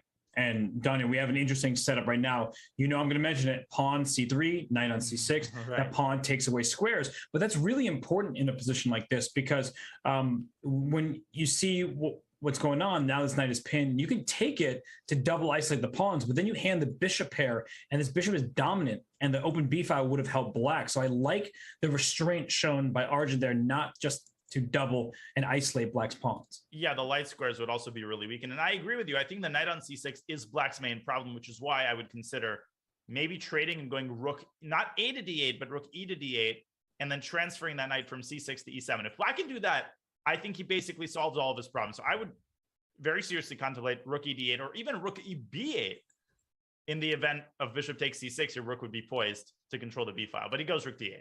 I mean, you're speaking his chess language here. Rook e to d8. If bishop c6, pawn takes, eventually rook will get to b8. And he goes for it because if not for this, we didn't see where white's advantage was going to come from. But the eval bar says white doesn't have an advantage here. Black is completely fine. I guess f3. Mm-hmm. How does black... I mean, that pawn on a5 is obviously the concern. Right. And you certainly don't want to play bishop takes c4. Like that is out of the question. No. Maybe f3, f5. Go for active counterplay. Wow, that's a big decision here because you leave yourself with an isolated e-pawn potentially. He wants the queen to f7, and that actually makes a lot of sense as well. He just wants to use his light square bishop to his advantage. It does make a lot of sense. Okay, so rook fd1 not looked upon approvingly by the eval bar. Yeah, now knight takes d6 relinquishes any hopes of an advantage. These positions are just hard to play. Like rook f to d1, such a natural looking move, and yet it went from slightly better for white to completely fine and maybe even a smidgen better for black. Well, what about b3? No, he does take on d6 now, but now if anybody, he takes d6 and black is a very dynamic center, f5, d5. The pawn on a5, white's only trump card, but it's hard to attack. Great moment, though, from Dennis, because most of us would take and undouble our pawns instantly. He's saying, what if I take with this rook here? Maybe the open d file, if I can control that, that's worth even more to me, because the bishop b3 idea would be able to kick this rook out if black was getting the firepower along the line. So he just ends up taking back. But I always find it great to see these strong players take their time when an obvious move presents itself. They look for better. And I think the word that comes to my mind as I watch Dennis play the 5-minute portion is deliberate, right? He's incredibly deliberate. He doesn't rush at all. He takes his time in winning positions, in equal positions, and he's very hard to bring down for that reason. Like, he's just not sloppy. Oh, I mean, just look at this position. Everything defended. He goes queen to b7, aiming down the b file. And I think that this game, as it appears, it will be trading off slight teeny advantages, not about what the eval bar says here. It's like who's coming up with the better idea. And I could see, for instance, if you take on b4, black gets a pass d pawn, but then white gets this pass a pawn, who's going to like their pass pawn more? Especially if white drives it all the way down to a7, which is a distinct possibility, given that the queen on e2 and the rook on a1 are combining to control the a6 square. That's right. And this might happen. I mean, we have a trade on b4. Will Dennis go d4? He does. And will Arjun go a5? And after a5, does black put a queen on a6 so you stop the pawn? Wow, h3. Very calm. Ooh. Okay. Don't go rook c2. Walk into d3. He's actually provoking a5 so that he can go back and control the light squares. Look at that. Wow, that's a big sin. Look at that f4 chiseling at the connect 4 pawn structure. But rook now, a3. Rook a3. Chiseling attacking. Oh. But e4 is hanging. E4 hangs? Yeah. So do you go f5? I mean, that is an incredibly committal decision, but combined with your rook lift idea, I think f5 is an interesting concept. for sure. I don't know though. Maybe just queen f3. What if we just take a calm approach instead of going all in? Yeah, I like calm approach. Queen You f3 could- goes rook c1. Just so this bishop Trying to can bishop b5. there it What goes. has white gained with rook c1? Nothing that I can see easy. The control the F file is permanent. So at some point you may want to take on F5 over here, but that's why I like rook d7. I want to compete for that F file if it is indeed open.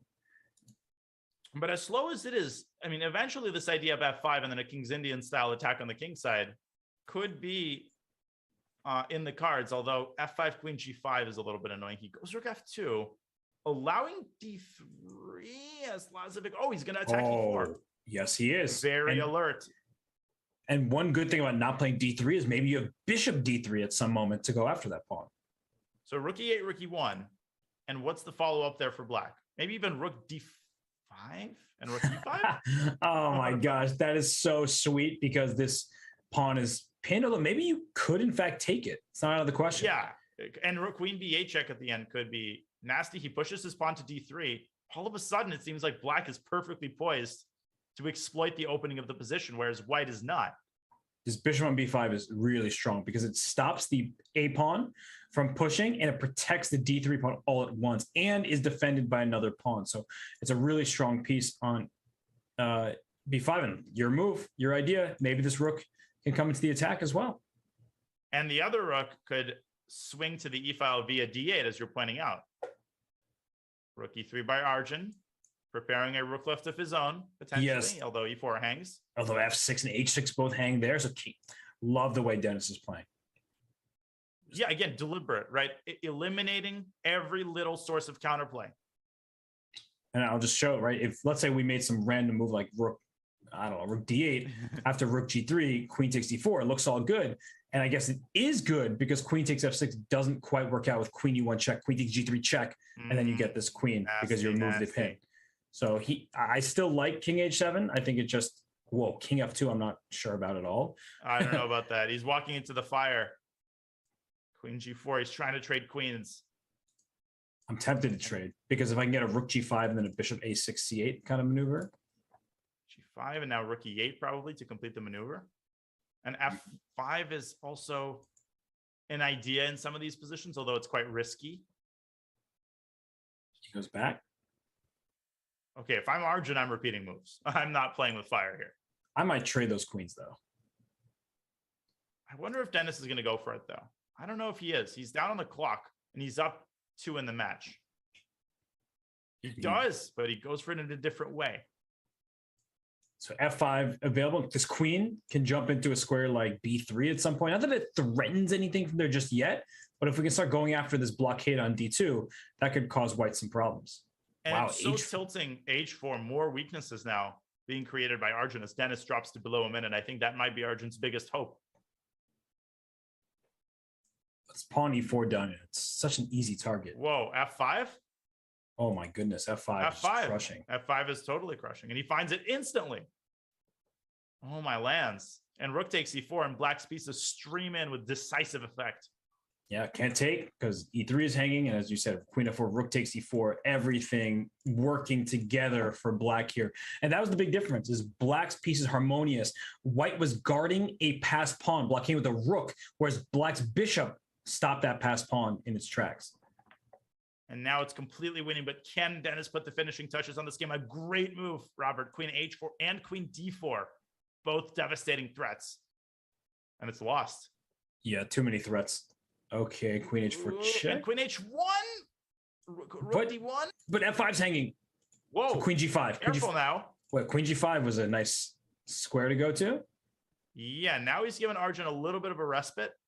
Mm-hmm. Oh, but he's just grabbing some pawns. Thank you very much. I'm just taking some pawns. I don't know about you. It's really funny because I was looking at rook e2, things like that. He just, give me your pawn. Okay, there's no threat. Now? The queen f5 is not a threat. Is there queen e? Okay. D2 and f4? Oh no, there must have been some kind of f4 there. The c pawn could also rumble forward if he so desires. And he does. Oh gosh. When will it end, Danya? It will never end. It's only beginning. C4. As Yikes. is Lazavik's pawn march. Queen E5 check, but careful. The rook on D5 is a little vulnerable. Queen E4. Yeah, that's a problem. Oof. Oh my Queen gosh. G6 check. Does that even do anything? I don't think so. Bishop D2. F4. Rook E5 is also available. F4 going for the H5 pawn. Was pretty good, as you mentioned. I don't know about this, though. He's got 20 seconds. Bishop, Bishop C3. C3. Bishop C3. F4, F4, F4. Cornered it. F4. Queen G6. Queen G6 check. Queen G6. Oh my God. Queen Oh, G6, you you gotta move your king. take? No, you got to move your king. Wow. Black is still better, even Right, though he's down in exchange. Because takes, queen takes, and these pawns are going forward. In fact, practically speaking, Rook takes F4. Better move. yeah. And Arjun's going to play it. And then queen take. Oh, Ooh. now takes. Oh, Arjun wants A6 because the bishop won't be able to move because of mate. Oh, Dennis is going to lose at this No, rate. no, As he no. gives a check, king King, F8. King F8 is an important move. There, he finds it. I good.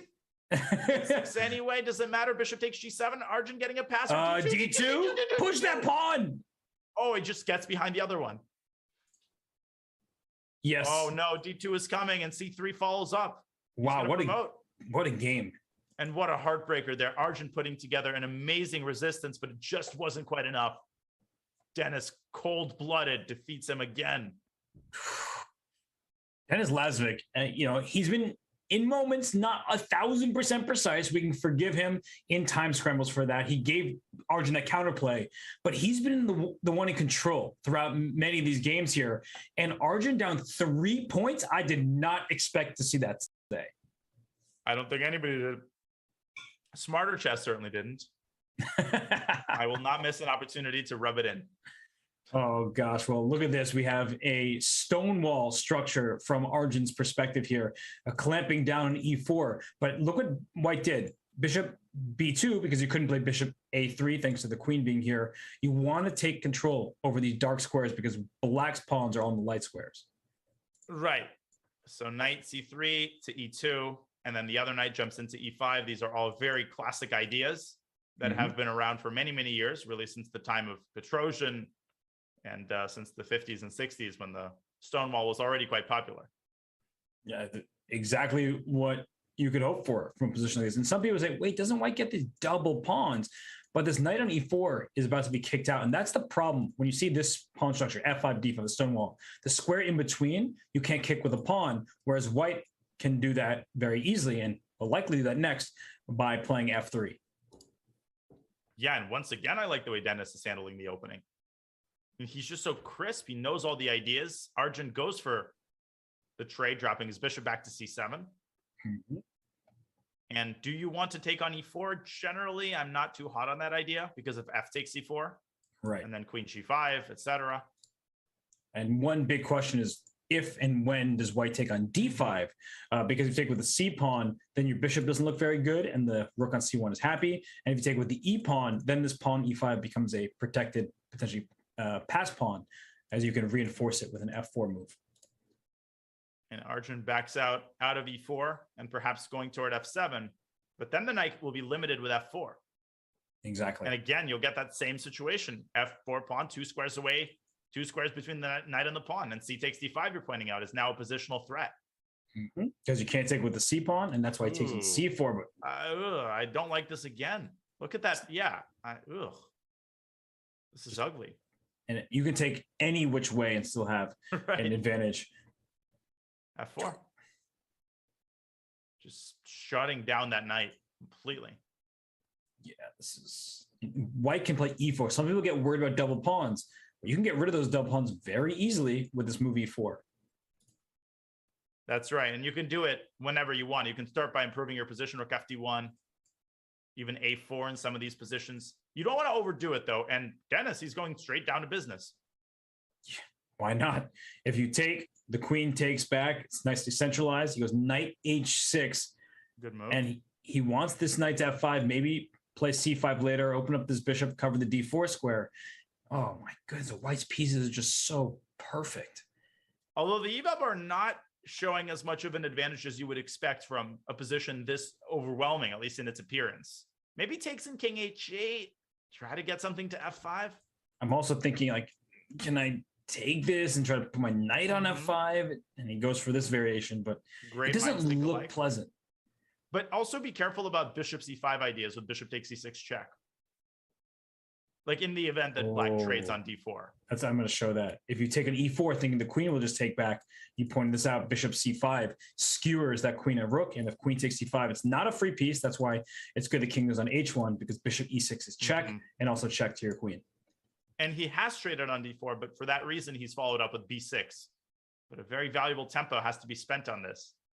And surprisingly, this knight on h6 is actually quite good, right? You can't kick it out of there. It's going to f5 because you create the pawn tension and now it can't go away. You can't push your pawn to where your other pawn sits. And in some ways, Danya, white's best move could be throwing this pawn off the board, like e4 off the board so that your knight can't get to the f5 square. E4, E3 would have been brilliant. It would have essentially led to resignation. Solving all of white's problems. Please let me just push that pawn back. Just this once. I'll even push it to f3. I'm okay with that too. Right. C5 and bishop c6, I think, is coming next. But then rook d6. Ooh. Rook d6 is just generally a very nasty idea. And rook d6, there might be knight back to f7. But then I bring my rook back to d2, and then at least you don't have access to the f5 square. That's true. So you could take and bring the knight to f5, but again, white doesn't have to just take back on e4. That pawn's not really going anywhere. White can start with rook f to d1 if he so chooses. Yep. Trade knight f5.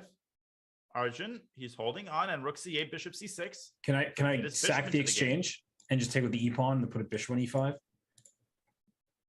I think he could have done that. Maybe he even should have. It seems like Arjun has almost taken over the initiative here. b5. Yeah. And that's white bishop away. That's such a huge move because it looks so weakening to my eyes that pawn c5 needs defense on a dark square. White is dark square bishop, but he's claiming that I can just put a rook on c8 and start seizing the initiative. Bishop c6, and all of a sudden white's king could end up in the crossfire. Under the queen h4 is another idea that's sort of hanging in the air. Queen e8, preparing bishop c6 and queen g6. Wow. With Dennis, he remains on top. So queen b7. Yep. Bishop c6. This knight f5 is so strong.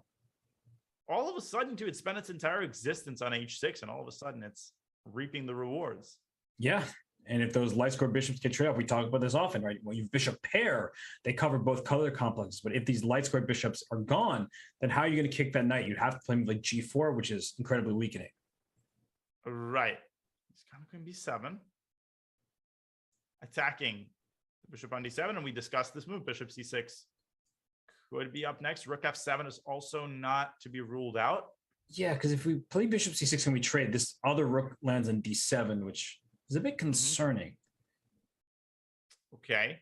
He's gone bishop c6. Whoa. He's taken a7. Greedy. Yeah. Greedy Dennis. I mean, bishop takes f3 and queen c6. And are you going to have your queen in a couple moves? Yeah, that looks quite appealing. Dang. He throws the knight into e3. So rook f2. Is f4 loose here? It is. Because bishop c6, rook takes f2, and there's a back rank checkmate. Yeah, and white's position is all of a sudden. I mean, the bishop on b2 is terrible. And that, I think, is ultimately hurting white tremendously. He's just playing without that piece. Yeah. And some positions you even could just trade, put your knight on d5 and just claim dominance in the light squares and c4, c3 eventually. Mm-hmm. So big question. Rook takes f4 or not? So rook f4, bishop c6, rook f2. Oh, and if rook 6, queen d7 or something like that? Wait, in which, if what move, queen d7? Like, so you rook f4, bishop takes, rook takes. Oh, sorry, rook f2 first, rook f2, and then rook c6. There's a queen d7. Yeah, well, I thought queen c6, but he goes queen g6, and he's threatening a back rank mate on b1. Oh, that's literally just game over. So does white go h3 or what? I mean, things are, because there's still queen b1, and there'll be a knight f1 check at the end of that variation. I feel like this is, practically speaking, indefensible. Maybe the engine finds some way to keep this to 1.7 or whatever. But all right, Alexa. All right. Thank you for letting me know. I think this is just this is Dunzo. It's lunchtime for the black queen here. How do you, we were talking about ball. H3, Queen B1, and after King H2, there will be this Knight F1 check with a fork, and that's losing. This would be a huge win and a big confidence boost to win the game with the black pieces out of an opening, which once again looked quite dubious. So had he lost this game, he would have fallen into that here we go again mode. He would have been down 4 points. But Bishop C1, Lazavik finding the only way to stay in the game. Don't shovel dirt on him yet. Queen B1? What's the... Yeah, what is the move? What the heck is the move? That just looks terrible. Queen A3. Queen A3. Oh, my goodness. Oh, look at that geometry. Wow. That's actually an unbelievable defensive idea. That construction is crazy. You almost never see something like that. That's shocking. Okay, so how 7-8-3. And look at Black's time. They're both down to about 42 seconds. And Queen B1 looks obvious, but as we're talking about after Queen B1, Queen A3, the follow-up from there is not simple to see. And notice it's the only move. You can't take on C5, right? Then you walk into a discovery. I mean, the simple bishop takes F3. He takes on F3 here. Rook takes. F3, so we could still see Queen B1, Queen A3. But how does Black follow up? He's down to 20 seconds all of a sudden. And I'm wondering if there's a C4 push that you need to play at some moment there. But 17 seconds, Queen, Rook A8. Queen C5, Rook C8. Rook C8. Oh, and there's a back rank issue. So where does the queen go? Queen, oh gosh, where does the queen go? Queen B1, F5? Oh my gosh, F5! What? Oh my goodness, what a move! No, there's no way. Will he find he finds it! He finds it! Oh, what an idea, shutting the queen out. And now queen takes C5. And no, queen still Rook C8. Rook C8. Now? So you can move your queen somewhere, like Queen E7 or something. D7. Queen D7, nice move. D8 is impossible. Okay, you have one turn because Queen B1 is still a threat. Queen, what a defense! He is walking on hot coals right now, and he's just chilling. If Rook here, Rook D8, watch out. There's still back rank checkmates that you have to keep an eye on. Problems. Oh my gosh, Rook E7! Another resource. And now he's better. Rook H3. Rook H3. Rook H3. And then E7, he misses it. Okay, but still. Oh my gosh, a pin. Wow. E7 is coming. This is lost for Black all of a sudden. Rook E2 or E7? He just goes Rook F1 back. F3, what a great choice. Arjun. 1 second. FG2, Queen G2. Oh, where does the Black Queen go? It's lost. He's going to lose on time. He's lost the Rook. Oh my God. What was that? I don't even know. And somebody opened the door, and I think Arjun's going to need to take a step outside because he needs to get away from the chessboard. He is down 4 points in this match. And Danya, things were hectic here. F5? What a move by Denis Lazavik. F5, unbelievable, intercepting the queen. What presence of mind. It was the only move. He found several of those only moves. Bishop C1, F5. And with almost no time on the clock, ice in his veins, unbelievable defense, and another win to get up by 4. And yeah, as soon as the pawn was captured on G2, he walked right into a back rank problem. So F takes G2. That was a bad move, an understandable choice because you give a check, but it's the wrong move. And Black actually was right in this game down. If he found some kind of like Rook D8 move, but how do you play that with E7 in the future? Yeah, no, impossible. Yeah, it does kick the queen away from E6, so I guess it works in this situation, but it didn't work a move ago. And I think there's a last instructive point before we head to break, that if you had played Rook D8 at any point, there was always E7 with a fork of the rooks. So to realize that now is that one opportunity that it does work, that's really difficult to spot. Incredibly, especially with 4 seconds on the clock and such a turnaround. Just a moment ago, you were on the cusp of delivering back rank checkmate. An incredible end to the 5-minute side win. The good news for Arjun, he's got plenty of time. There are 90 minutes left in this match and more than enough time to mount a 4-point comeback, but he needs to improve his play. He needs Denis Lazavik to cool down, and we will see if any of that happens. First, we'll give the players a breather. What an incredible 90 minutes of 5+1 we just saw. You're watching the Junior Speed Chess Championship presented by SIG. We'll be back with a 3+1 segment in just a couple of moments. Classified trading is a game really that you're playing with competitors and basically every market participant in the world. My path, I came in as a poker player, but I think that the main thing that everybody has in common is a sense of competitiveness and interest in gaming and strategy in general. Yes, you can actually use gaming skills for your career and for something to do on a day-to-day basis.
Okay, so I didn't realize that you can't play A8. Takes rook d2 or rook b2, and then you just take the pawn on b4. Oh, king of 6, rook b4, bishop e7. Only chance. If you go rook 6 before bishop e7. But then rook b8, and then black gives up an exchange, and he's got chances. 5 to 7, 4 seconds. How does he win? Oh my, he doesn't know what to do. Bishop e7. There's chances. Take e7. Oh, play rook b1. Play rook b1.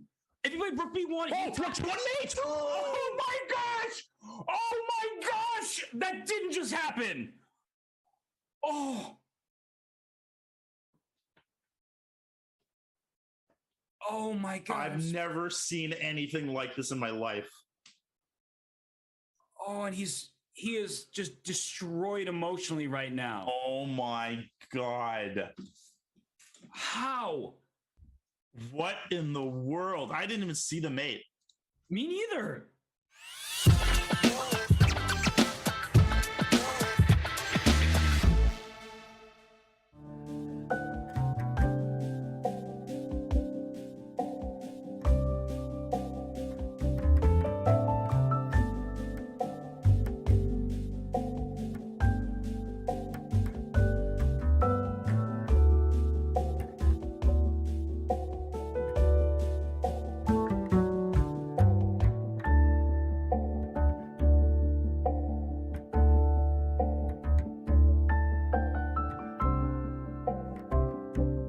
Women's Speed Chess Championship is returning this May. The WSCC is the most important online tournament for titled women in the world. Stay tuned to chess.com for all the action, which begins this coming May very, very shortly. Well, there's action going on right now at the start of the week. We've got an incredible JSCC match in the works.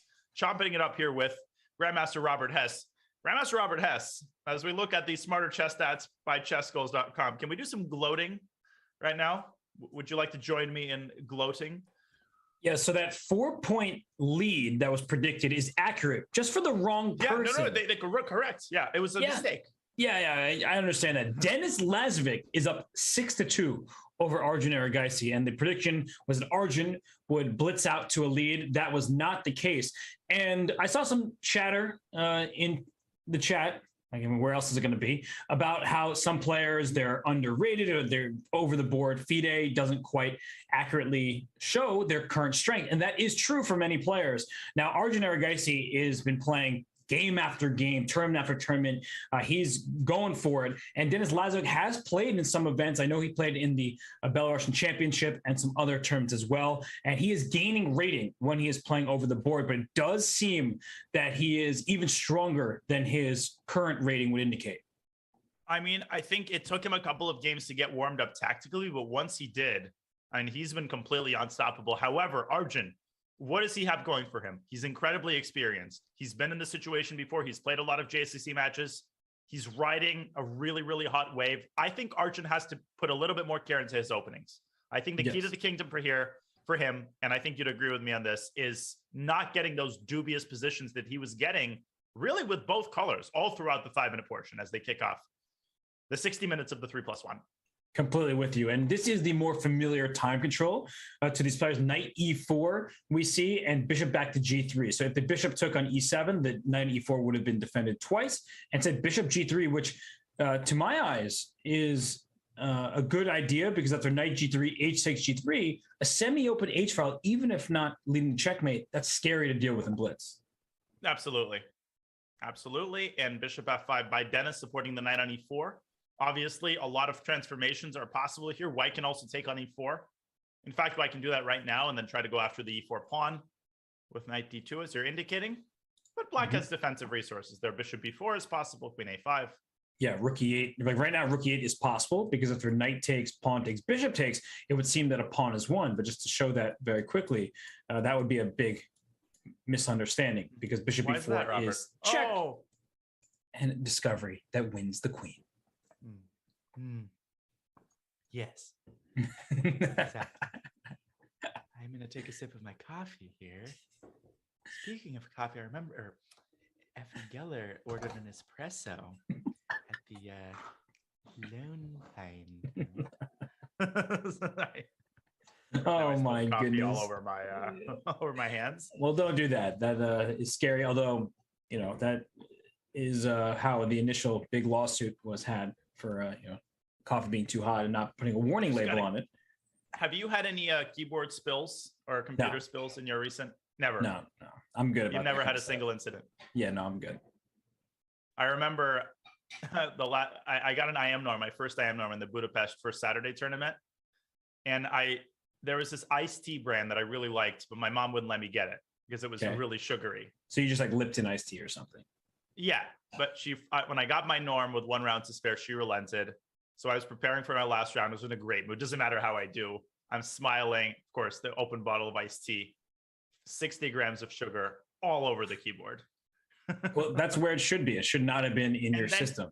And once it dried up, the clacking, you would press on the keyboard and there would be this horrible clacking sound that I remember to this day. Anyways, back to the game, because we have an open H file, and that could spell trouble for Black. I mean, already G5 looks like a pretty sizable threat, because if you take with the H pawn, the queen infiltrates via H7. And that's why I don't like taking on G3, but he felt the need to do so earlier. And Black is still doing fine, objectively speaking, but ignoring G5, that takes some bravery. Yes, it does. And I think what works in Denis's favor is that pathway that the king has, evacuating potentially to E7. And I think players tend to overestimate. They think a check on H7 is automatic checkmate, but it's not. So White wants to time G5 very well. Maybe prepare it with rook DH1. Yes, because then you certainly cannot be taking on G5 as there will be a mate on H8, and perhaps the king will have to start its journey sooner than expected. He plays B3 to keep the queen side closed. And done it, we shouldn't forget that the C6 pawn can become a target, and that could be a problem for black to say the queens were traded and just thrown off the board. Yeah, and that's something you have to keep in mind, even though that may seem to be a very remote future. That's something that you should always be asking yourself. But Dennis, as he drops to a minute, I think practically speaking, Robert, his position's virtually impossible to play. Because rook h1 and g5 is coming. Where is black's counterplay? No, that's not going to cut it. No. Queen f5, just, goodbye. Yeah. Anything. Although, knight takes d4? Is that not just possible as well? I guess the one thing Arjun has to avoid is queen a5, queen c3, potentially. Like queen f5, queen a5, but maybe he shouldn't allow that. That is a good thing to point out, though, because it's the pawn a3 is very useful in this position. And if this diagonal were to open up, but he takes on d4 with the knight, he has all the infiltration squares covered, and there is a deadly pin down the d file. And as long as he avoids any shenanigans connected with the b2 square, he should be completely winning here. Rook c1, knight h5. Maybe not the most accurate. Bishop takes d4. Queen takes d4. Queen takes, just mate there, and the knight is hanging. Maybe you have to play with like knight e5, but you're obviously worse if that's your best move. Rook a6, he's trying his best to keep everything protected, but his position is falling apart. The wheels are coming off. I would go rook c1. You would. Yes, I would. You have a Queen problem with b7, just take on b5 with the queen. Yep. Queen trade wins very easily, so. That's such a tilting realization when, I've avoided getting checkmated. It's an endgame where I'm down 800 pawns and about to be down an exchange. Yeah. Knight c7, this knight, this bishop, everything's sort of under attack. And this is the kind of game that Dennis was winning in the 5-minute portion. So a great start by Arjun, assuming that he can put the finishing touches on this game, which he should be able to do. And Arjun would lead on the clock and several extra pawns on the board here. So everything going his way. But as he starts to spend his time here, that could give Dennis an outside chance. Well, let's see. Now it's a rook endgame, but here come the piggies on the 7th. Mm-hmm. This rook is going to have to come to g5. Arjun's just taking all his pawns. He's going down that route. But h5, good call by Dennis. This rook takes a3 and then g3. But okay. But okay, you resign. One last idea. No. One last idea. No. No, is correct. Call in Mr. Scheibel. I think it's time to resign. Yeah, it's not even up to you anymore. Rook d4. Nope. How many passed pawns does a person need? Well, 2, I think, to be exact. So you're going to say it's too early, and I'm going to agree. But at what point does Dennis start thinking about just never resigning to use match clock? I think you don't really think about that until there's like 15 minutes left in the 3-minute portion. I mean, like right now, there's so much time. They're going to get 13 games in. Right. But he's hopeful. I mean, I think that when you're up this much in the match, you're optimistic, right? You think that things are going your way and maybe you're going to get a miracle going your way. We are getting to a bit of a time scramble and things could go wrong here already. There might be a mouse slip. Maybe some issues for this white king where you push a pawn and you get checked and you lose it. Maybe you lose f3 and the +7, it never tells the whole story, although in this case, it kind of does. Rook e4. Rook e4 is an important resource. Rook 4 would have been very nice there. Hello, rook and the b3. king is cut off. It's over. Goodbye. Now it's very easy. I would try a dirty move, rook e3, but that's just me. Hope for a pre-move. Wait, don't go a5 though because of rook f5. Right. But okay, b6. King up. b3. Even rook c3. Up. Don't go b7. He's going to rook b3 though? Or not? Great defense by Dennis. I mean, he's squeezing every little shred of counterplay out of this position. Yeah, and he's not even wasting match clock intentionally. He's just trying to play and find a way to survive. But no, this is now donezo, and he does in fact resign. Big win for Arjun. Big win. And guess what? He did a lot better than in the last couple of games, Robert. The opening, he got a comfortable, practically strong position. And as I speak, this is rather dubious. Well, it's not easy to punish this, right? It could just transpose to very normal setups, and then F3 is trying to take advantage that black is not playing in the center. And he transforms this into some sort of a double fianchetto, King's Indian-y, Benoni-y, Benoni-y idea. But the move B6 here is a little bit awkward. And Lazavik kind of plays the same-ish structure. Okay. Here they come. I want to checkmate you. I don't blame you, and I don't blame Dennis, and it just looks like a straightforward approach. I mean, I want to checkmate Robert Hess too, but I'm sort of you've done that. I already mentioned that game you beat me in. I'm open to admitting that. Thank you for mentioning it again. And not mentioning the positional masterpiece that you played against me in Berkeley.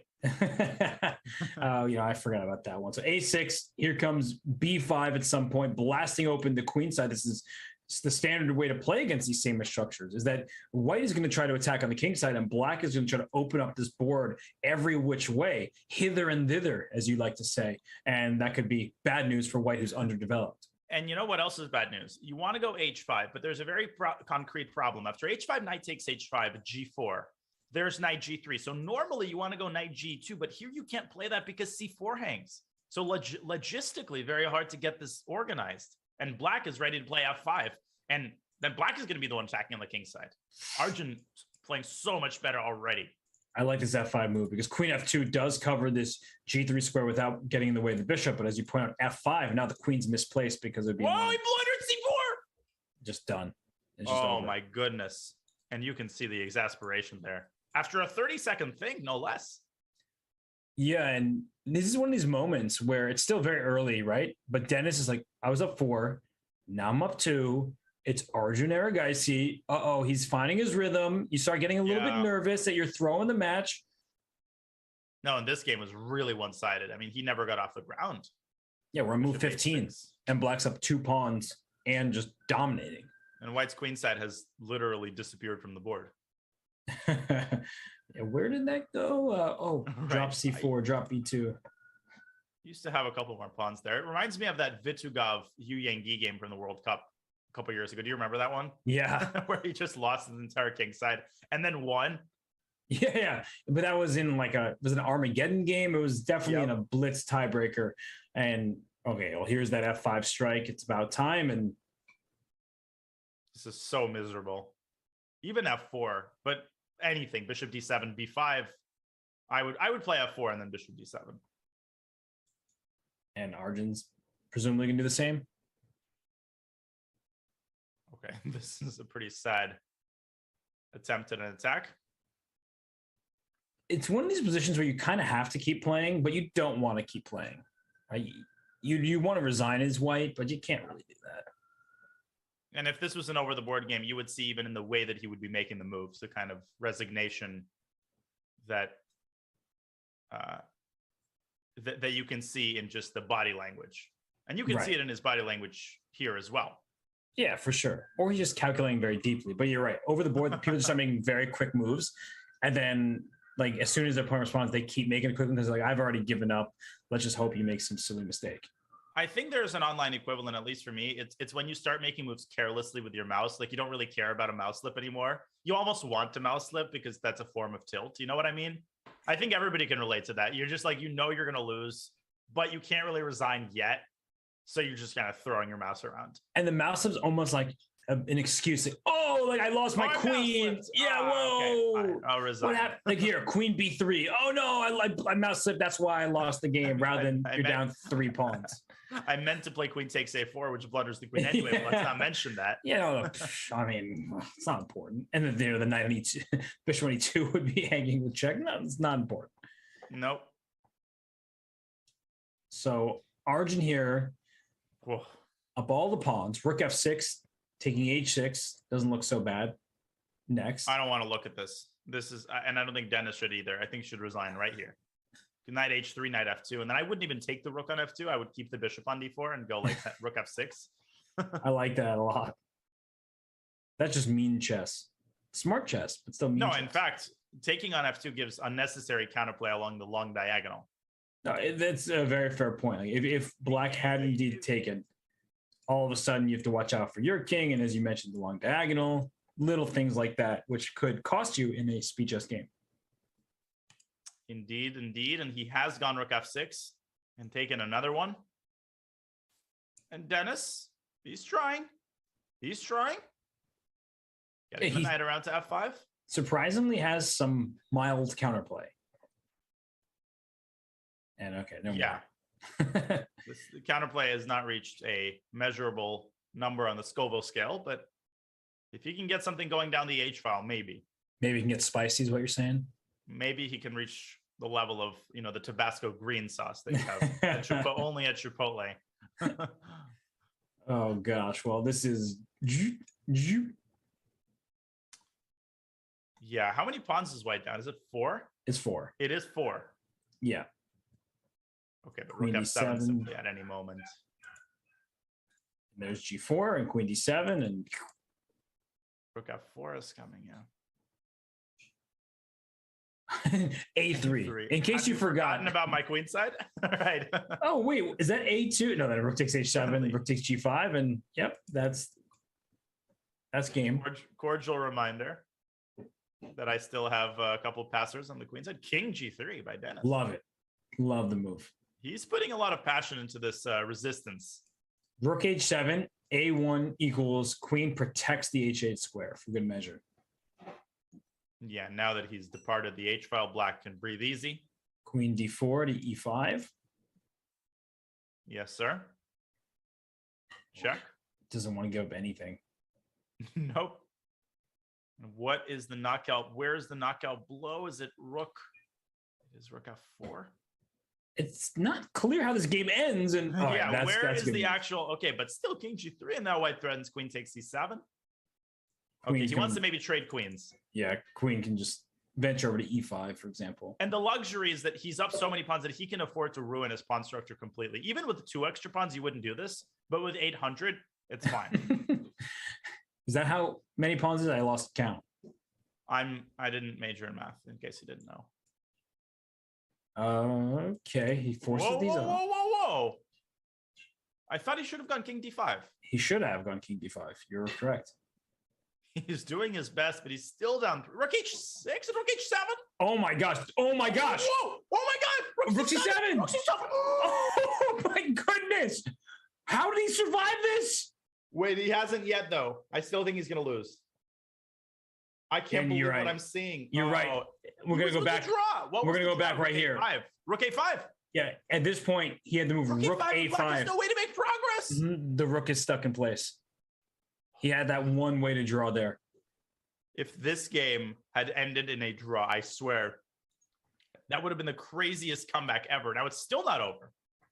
It's getting there, though. That outside pass pawn with the defense of the E pawn. But no, but stalemate ideas, no, because White's king is the one outside the pawn. Yeah, it's funny how B1. That thought comes to mind. Right. Well, wait, king C1. King C1, E2, rook A3. Oh my gosh, that would have been a brilliant stalemate. That was incredible. He still can't. Oh, no stalemate. I don't see it. It's mate. He wins. Wow. Rook E1. No, it doesn't.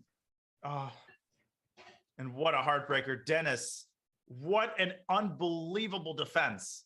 He was one move away from a draw.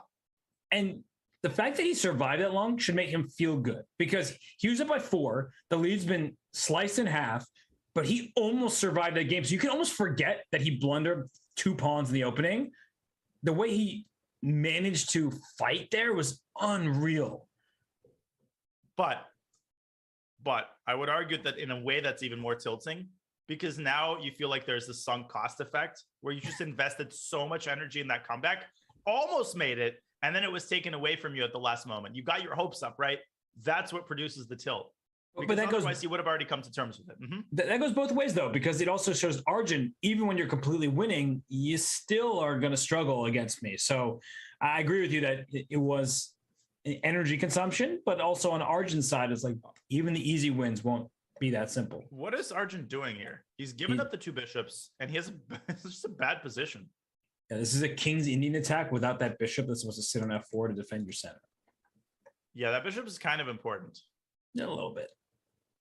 I've heard. And is Dennis going to castle queenside and just go for mate? He's not castling kingside. I don't Especially believe. now, g5. And then g4, and thank you very much for your e5 pawn. I would castle here. First and foremost. No. I don't like that at all. Knight h2. Knight h2, you rush that 100%. And knight takes e5, knight takes g4, and it's suddenly even material with a strange pawn structure. That was a move that smacked of mild tilt. Knight g7 check is being considered here, but I don't think it works because of king f8 and rook g8.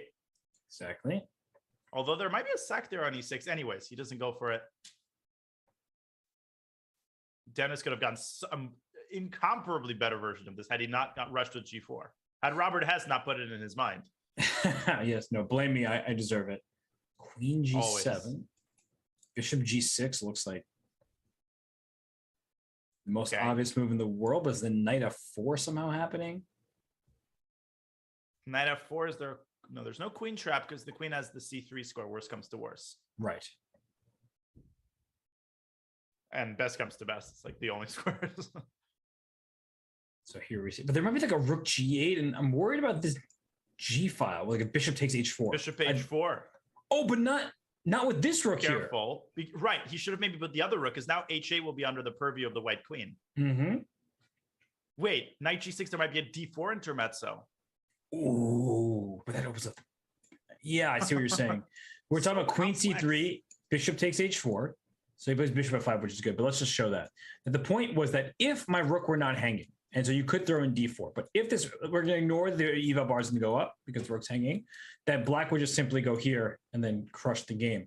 So that's what the we're looking out for. And you could play d4, but that opens up this bishop and things are getting... And bishop takes b7 check here anyways. Oh my gosh. Yeah, crazy stuff. So instead we saw the bishop come to f5 and the bishop come to d6. This just looks promising. It does, but it's one of those frustrating situations where white is kind of hanging on and you got to not rush it. Right. And I love the move rook g6. Love that move. Yeah, your knight, it's not getting to f6. I'm going to play bishop g4 and win your knight. So bishop f3 feels like so close. So does Dennis double rooks on the g file, but does that threaten bishop takes g3? Probably not yet. That knight on h5 is quite hard to get to. Yeah. It's like surprisingly stable. One simple move, right? Bishop f3 save the knight. It's c4. Ooh, I don't know about d4. Yeah, I that too. That move was not necessary there to play d4. Bishop g4 even. I was thinking about this because there's no knight f6. There's all these sacrifices on g3 that would blast open your king, and rook takes h4 as a threat. Okay, but after d4, Arjun escaping to f1. I like that move. And at some point, the reason why I don't think we like d4 is that b4 will pry open the queen side. But for now, black does have things covered. Check on h3. Arjun continuing the brazen escape of his king. But the problem isn't just his king safety, right? It's also black's domination over the center, as you're showing. Yeah, f5 and e4 could come. That's no fun. It's not h5. Such a bad piece. Okay, Arjun throwing everything on the queen side, bishop c5 and b6 if necessary. Yeah, b6 is one of those moves you don't really want to play on the surface because it opens up this bishop, but how is that queen getting to e4? Right? There's from d2, what do you mean? Queen d2 move, e4. What are you moves like a knight, Saruman chess. Right. Yes. Yes, Jen. Exactly. e4? Is there anything to be said about that move? Trying to blunt that bishop? Yeah, he's going for preparing it because he wants bishop g4 check at the end. God, this looks terrible. It is terrible. And Arjun down on the clock, king wide open, down few pawns. Yeah, E4? Dennis is back in business here. E4 and E3 potentially. You have to play bishop e2 after e4. You're not taking twice because bishop g4 check. E4, knight f4, maybe that's deterring Dennis. Interesting. So he plays bishop g4, and can he take with the rook, or is there knight f6 there? He takes the pawn for that reason. I guess he's just saying that the knight is okay. Maybe he's not going to win the knight in the next couple moves, or maybe he is. Queen f7 is coming. Oh, goodness. Oh, and the rook on b4 is now hanging. Yes, rook c6 was a great move. Rook c6 is nasty. Nasty. Queen f7. Okay, it's over. So do you take with the rook, or do you just take the pawn? Answers the question. Last hope for Arjun, trying to exploit the weak black king, but he's got nothing in the attack. And this is great for Dennis to start thinking at this moment, because you could take this knight on h5, and if rook takes c5, there might be a perpetual check. And instead he goes straight for the kill. Gosh. Lovely technique. And if the rook c2, there's queen h1 check, rook takes f2 check. It's happening. He's going to go queen h1, take on f2. Wait, but what's the follow-up? Oh, come on. Yeah, he's got this. Get that out of here. Take this way. Also should be queen b1. Queen b1. Again. But then what? King e2. And then queen b2. Okay, it's winning B1? every which way. Just don't go rook takes f2 and allow queen a6 check. Okay, Dennis, he's had a little bit of trouble with that last stretch, that last move. 7 seconds. Queen he's a6. allowed it. King c7. Oh, King b6. He's everything covered. That knight on h5 is close by as well. You got to be careful here. Right, like but don't the walk rook, into. the rook covers things. He's gonna flag. And that's a great bounce back game after losing 2 in a row. And again, Robert, I'm going to be a broken record for a second. The opening, what was Arjun doing giving up that dark squared bishop? There was no need for that. Am I supposed to have an answer to that question, or is it rhetorical? You decide. Okay. Well, I like you a lot of freedom. I don't tell you what to say. I appreciate that. I like this setup from Arjun. I've actually played this in the black side myself.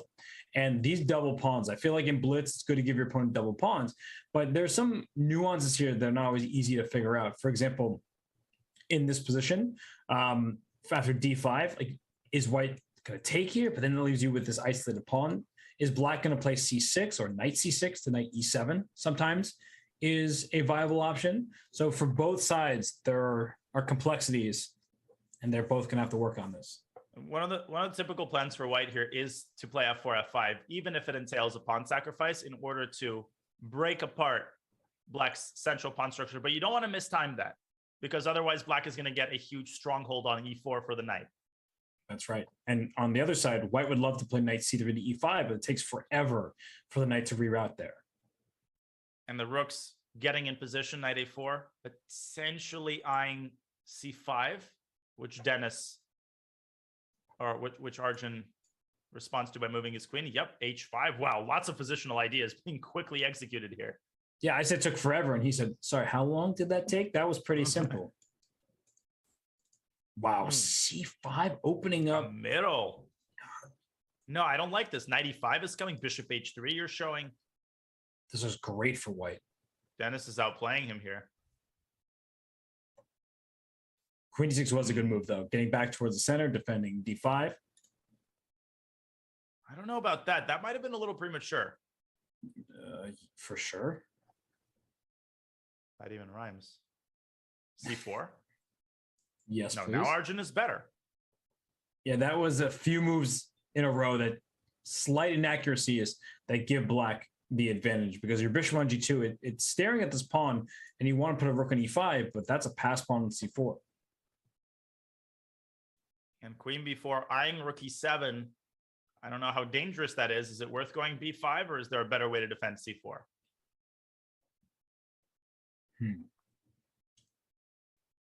I just asked the questions. The true specialists like Robert has provide the answer. I have the easy job. Yeah, I'm searching, and not just for Bobby Fischer. For Bobby Fischer? All right, Danya? Get out of here. Yeah, exactly. Leave, my friend, leave. This is a tough question, because with the pressure on the c4 pawn, like, you could just take on b3 and claim, you have these double f pawns. They're not going to help you in any endgame, so I should still be better. But you could also play b5 as you're asking, and that does allow the rook to jump right into A5. e7, but a5. Oh, Whoa. that is what makes a4 trying to break apart the queenside pawn chain as Arjun calmly responds with a6. And maybe a takes b5 and then rook e7? Because queen takes b5 is even possible. And he says it's not a big deal. You can just play queen d6 at the end of that. But I actually quite like queen takes b5 here. And so does Arjun. Oh, this is miserable. You just extra pawn for black, even though it's even material. And BC there will be DC, setting up the connected passers, which end the game immediately. Yeah, BC DC, great band. Or am I? Oh my god, that's actually good. ACDC. So I guess it's not as simple as I made it out to be because you have a hard time defending these pawns. Yeah, though you're essentially up a pawn and a very nice pass pawn. This, position is not as simple as I thought it was. Although rook b8 was a pretty simple move. And now rook takes d4 and the pawn squeaks by, or just b4. Yep. Yikes. And another excellent game by Arjun here. As Dennis's key mistake there, Robert, I think, was to take on d7. After that, it all went downhill. Yeah. That knight takes d6. Why would you give up your knight e5? I'm just going to throw that position back here. That was very strange. Very strange. It's easily your best piece on the board. Yeah, what was knight d7? Did he think he was winning a pawn? Or maybe he thought rook takes d7, bishop h3, and forgot that after queen takes d7, that square is protected. He must have just completely forgotten about queen takes d7. Because otherwise, if you take with a knight on d7, yeah, d5 is loose. I get that. As you said, rook takes d7, bishop h3, skewer, and here f3, kicking the knight out. So actually white wins after both of those moves. But queen takes d7 is... I mean, yeah, I'm sorry. the queen just another capture, yeah. The queen just went to d6. So we'll go back to the live position now.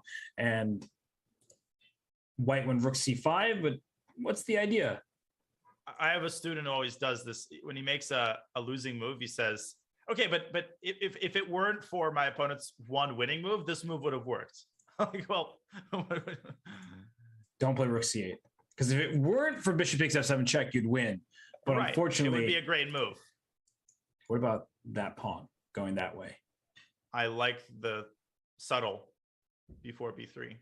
Yeah. With the hidden intention of playing b3, b2. Just a little covert operation here. Mm-hmm. Squeak by. Bishop takes b3 is forced, and with 3 on 4, I think it's an easy win for black. Especially with increment. Yep. And this will be the break point, by the way. So it's the last game before the players get a little bit of rest. Yeah, I think Dennis should try the bishop takes b3, maybe rook c2, knight f3 check, though, and knight e1 is a potential fork. Oh, he wins the rook by force? Rook b1 check and knight d4 or knight e1. Oh, that's nasty. And Dennis resigns. And this game is about to be stopped even before it can begin because the players have reached the halftime point of 3+1 format. So, Danya, it was 4-point lead entering this segment. Now it's down to 2. What's changed and what do the players need to keep up or make different so that they can win this match? Well, I think the openings have gone a lot better for Arjun. And, he's playing a little faster. You can sense that he's gaining confidence. He's finding his mojo. And this break could not come at a better time for Dennis. He's got to recuperate. He's got to take some breaths. He's making more blunders in the opening, and he's making some impulsive decisions. In particular, knight takes d7, uncharacteristic. So he's going to have to step up his game, or this lead is going to be erased. We will see what happens. We will give the players a breather and take one ourselves. Do not go anywhere. This, we promised it would be a barn burner. It's already a barn burner, and it's going to continue to be a barn burner. You're watching the Junior Speed Chess Championship presented by SIG. We'll be back with the second part of the 3+1 segment on the other side of a very short break.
Blue check marks.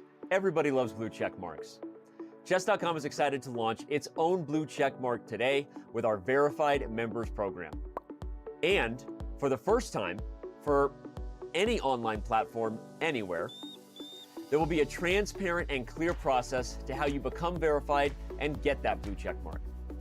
Any Chess.com member can become verified by having their account linked to a real identity with a unique payment form and SMS held privately in their profile. Most importantly, applicants must pass a comprehensive fair play screening in order to get verified. All right, but besides the blue check mark, why should you become verified? First and foremost, all verified players are eligible to play in the Chess.com World Championship.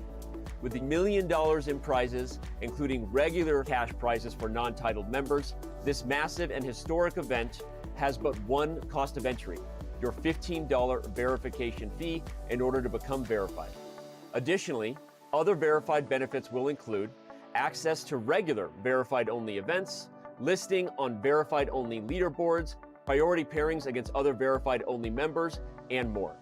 To learn more about how to become verified, if you're watching this during one of our live shows, use the command verified in chat, or if you're watching it anywhere else, go to chess.com/verified today and go get that beautiful butterfly. Blue check mark.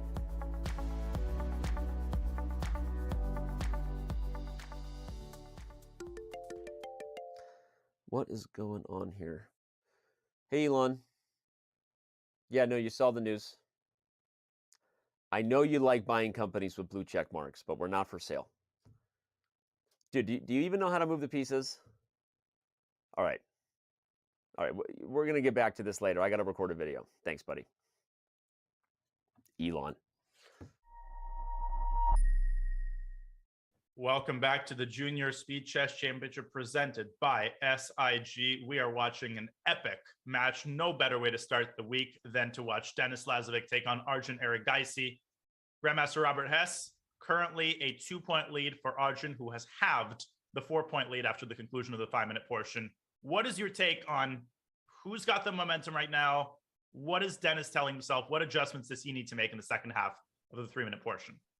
Yeah, it's a question I asked you before we went to break, and I was thinking on it.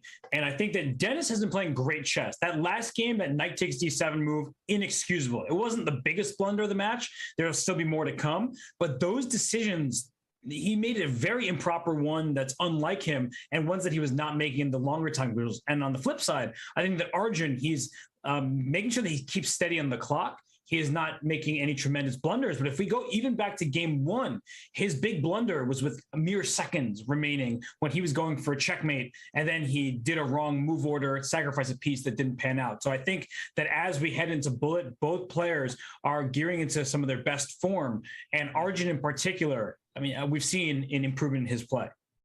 Mm-hmm. And once again, playing the opening a little bit more confidently as he pushes e4 in this kind of exchange Slav setup. We're going to get an IQP position where Black is quite passive here. I'm generally biased in White's favor, but I guess this is fine for Black. Yeah, this bishop on c8 for the moment isn't that great, but look at the rapid development that Black has had. Rook to d1 will somewhat protect this pawn on d4, although you still have to calculate, will knight takes d4 be a possibility? Bishop e3, of course, is a way to defend, but if Black can blockade this isolated pawn, it could become a long-term weakness. And the last piece of the puzzle for Black would be ideally to fianchetto the light-squared bishop. Therefore, yeah, rook ac1 is very typical in such positions. Bishop d7, first of all, gives up b7. Second of all, is just a very awkward developing move. So I think that's going to be the battle. Can Black complete his development in a harmonious way? And big move there, queen to b6, because after queen takes, he's not going to take back with the knight. He'll take with the pawn, I believe. Or I'm wrong. I thought he was going to take with the pawn. No, same. And say, I'm fine with the double pawns with the open A file. You know who's not fine with the double pawns? Denis Lazavik. Correct. How did you know?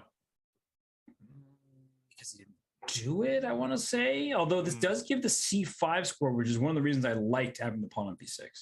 Right. And White could go knight c5 immediately, or, yep, he does. And Black is still a little bit cramped, even though it's the end game. Is there e5? Oh, there might be. Because d takes c5, bishop takes c5, wins a piece, he finds it. Of course he sees it. You were saying black was cramped, and I was about to agree with you. And then I was like, wait a sec, there's a problem down the D file. And this bishop on D3 is loose, and no longer is black so cramped. Vladimir Krempnik. And I don't know where that came from. But okay, rook F E1. Trying to set up some sort of counter tactic with bishop takes D4, but no, that looks ridiculous. What does white do? Rook F1. Your move is good. Yeah. Somehow I was very skeptical. E takes D4. I thought bishop takes D4, but you could even I guess everything works out. Yeah, there's back rank checkmates that black needs to deal with in many of these positions. As you're highlighting, the bishop on E7 is loose. So if the knight were to ever capture something on D4, it loses defense of the bishop on E7. So rook Fe1 holds everything together. And what's so tilting is that bishop G4 always runs into knight takes B7. Otherwise, it would have been essentially devastating. Right. White's position would have collapsed. So this one idea holds the weight of the world on its shoulders, that knight on C5. Yeah, everything's leaning on it. So this knight on C5, defending D3 just in case, putting pressure on B7. If you take on C5, this pawn could take on C5, but also the rook takes, and he instead slides the bishop. What a calm move, bishop F8. Wow. Fantastic move. Yeah. Covering the back rank. And now he takes D4 is, of course, a threat, which would win a pawn. So knight G5. Ooh, if like H6. bishop H7? Yeah, there's this kind of... He'll go for it. He'll get two pawns and the rook for the two pieces.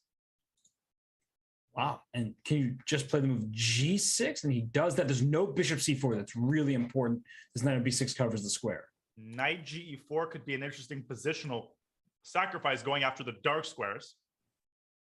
And then knight takes D4. There's bishop G5, and the rook actually has nowhere to go because there are forks everywhere.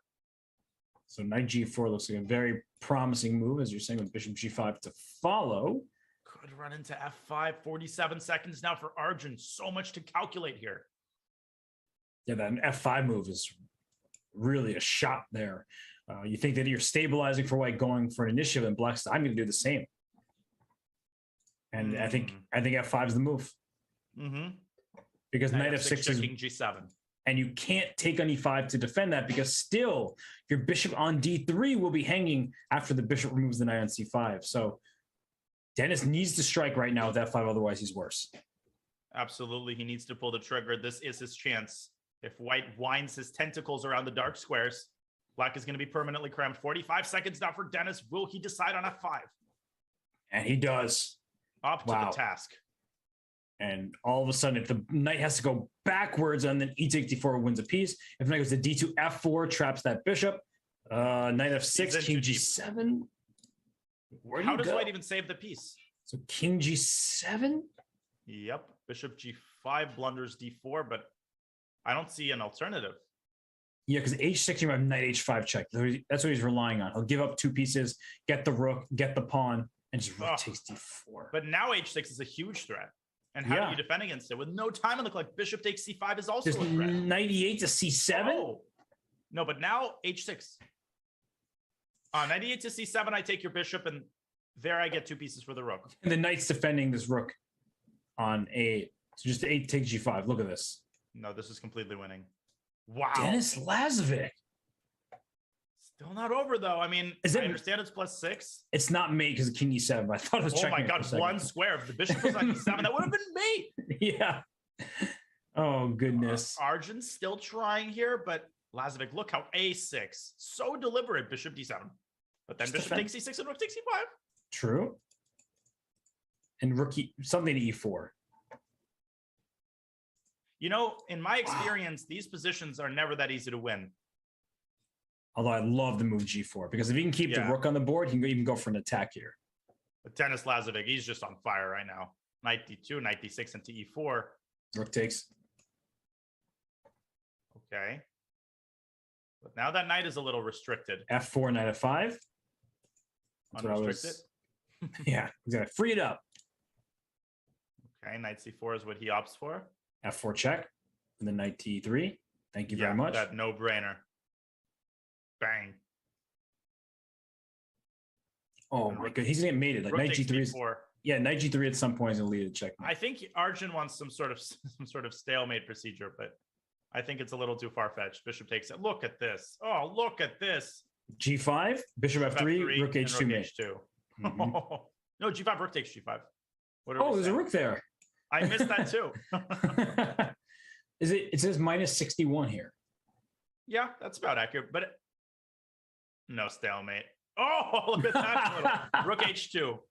Whoa, rook That's F5. funny. No, King no, takes, that's king not takes. stalemate. I No. thought the same thing too. It was a good effort, but Denis Lazavik, I mean, the guy is just on fire today. That was an amazing game. And bishop F8, E5, every critical moment where he had to find a good move, he found it. His play is not mistake free, right? Obviously, there are inaccuracies, there are mistakes, but rebounding like that after that last game, that was super impressive. And then the great practical rook takes d4. He just takes a pawn in the center of the board. He doesn't play h6, which looks like it wins a piece because then it gets messy. The way he's playing this, it's just so pragmatic. And right here, White has given up the pair of bishops. But if you look at the pawn structure, look how good these pawns in the center are, just dominating the squares here. And bishop pair no more. Although f7, f5, I think is the idea that Arjun is banking on. He's putting all of his eggs in one basket. It's the f5 basket. Mm-hmm. And perhaps Denis will just respond with f3 and then push his own pawn through to d5, cramping down in the center. Yeah, and why not? One square is not going to do you much harm. And so queen f6, all this makes sense. And that's the thing is black would like white to start taking pawns there because then the bishop is happy. But with the pawns where they are, I don't e5, f4, and d6, and bishop c8. Although you're committing yourself to this b4, c5, and white's going to crash through very quickly on the queen side. Yeah, but King's Indian. But hashtag King's Indian. I like we might Denis's still position. see it. I'm going to be honest on it. I really like this for white. No, I do as well. Hey, I admit the King's Indian is worse for black. It's okay. No, I appreciate your honesty. I always have appreciated that about you. Okay, so he's gone for a slightly different approach. E takes f5 is the positional move, opening up the e4 square, but probably white shouldn't rush with that. Yeah, because one of the problems here is that let's say we get this position when knight goes to e4, black has moved b5, and then d5 will fall. Oh, g3. Oh, if knight h3, king g2, you don't have g4 because f takes and the queen is misplaced. So perhaps black has to leave the knight on f4, but that's easier said than done. How do you set that up? Is he going to bishop c8? Ah, but still king takes h3. Yeah. Queen h6. And somehow he's got his chances here. Bishop c8 is rook f8. Rook f8. Is I did play g4? G4. I agree. Then rook f4. And then I'll take it. Yeah, then at least the knight can just the knight f4. I really thought he just sacked the exchange. But how is this equal? And now I guess your idea b5. Don't fall asleep on that. That looks Black's just good for black. Could get really active. So maybe you have to take this knight, but that looks terrible. Just rook takes. Yeah, the light squares are gaping weaknesses here on f3. No, all of a sudden, this has taken a major turn for the worse for Denis. Well, that's why he wants to close this bishop down. And he's saying, even if you get here, where's your bishop going? But there's a problem down the F file, Danya. Looks very risky. There's going to be some sacrifice, some breakthrough. I feel like white's not going to hold this together. Look at bishop takes g4 is already threatened. Yes, indeed. Rook g1, knight h3. I mean, this is collapsing, falling apart at the seams. Rook g1, knight h3. I was thinking knight takes g5, but yeah, you can just, that wouldn't hold. Even like, okay, maybe e4 is a little extra, but something like that. Denis doing his best here. e4 doesn't look too unreasonable. You want more open lines. He goes h5. I was kind of skeptical about this move for whatever reason. Perhaps because it weakens black's king a little bit. Wow, and just g takes h5, saying, I'm going to open up this king that Donnie's talking about, and I understand that F3 is an issue, but so is G5. Well, knight H5, rook G1, maybe going after the G file. Yes. Although G4. Can you even take on H5 and take on G5? I know it looks very risky, but G4. And somehow that move really disapproved of. And it just might be knight takes H5 and F takes G4. And maybe, I mean, those light squares, especially the E4 square, really concerns me. And this was a mistake. Oh, and amazing, right? Moves. Maybe there was bishop H6 to start with. Oh. But now bishop H6 now, bishop F3. Yeah, he missed his opportunity. His window is closed. In this moment here, instead of taking on G4, he had to play bishop H6 first. Yes. To kick this rook away. And then after the rook moves, then F takes G4, there is no rook G7 anymore. That's right. And also after rook G4, queen G4, this is a very important point. Now there's rook F1 because the second rook defends. So that would have been a distracted rook away from the F file, which means that maybe there was a tactic. Yeah, that's very, very important. And the game's still going. Dennis building a little defensive cocoon for himself. It's not totally over yet, but his position is collapsing. Queen H2. Queen H2. Oh! What rook H4. Rook H2. Rook G2 check. Another rook. Yeah, you slam that down. That's fun. Beautiful. And let's see if Dennis lets him deliver checkmate. I would. He resigns. He's not as nice as I am, I guess. Very mean. How dare he resign? And again, Arjun with an excellent game. Dennis is going to be kicking himself there. He got a great position out of the opening. And somewhere where he played, maybe G3 that was premature after all. I mean, just it did allow infiltration of light squares. That knight was pesky, and then the F3 pawn. But wow, what a match has been. 2-game lead still for Denis Lazavik. And every time that Arjun cuts it to 2, Dennis, he wins that quick game to get it back to 3. Right. So this is a very, very important final 13 minutes. Will the lead be 1 or 2, which Arjun would absolutely accept, or can Dennis push it back to 4? And right now, Dennis trying to use this B4 square to his advantage. The bishop on G2 is shut down. White often tries to strike with E2 to E4, but making progress after that point is never so easy. And already you have to look out, is there bishop takes C3 as a response to E4, removing the guard of the square. So that's why Arjun is spending time right now. And all right, Dennis quickly goes for this, and the eval bar approves for black. And there's no fork on D7, the knight on B6 doing a very important job. Black has the 2 bishops, a great spot on B4 for the bishop. And White's bishop on G2 is not impressive. No, it's not. Although knight A2 is currently an idea. So, knight D7 trying to trade off White's strongest piece. I love that move because after knight D7, rook D7, you defend this pawn on B7 so your bishop is free to move away.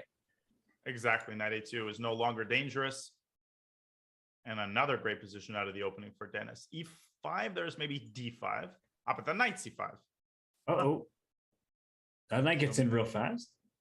I would very seriously consider playing E5 here. This might be the one chance the black has to play that move. Yeah, and if you can open up the position, you have the bishop pair, and there's E5. It is justified. The engine approves. And Denis Lazavik up 30 seconds and now seizing the initiative.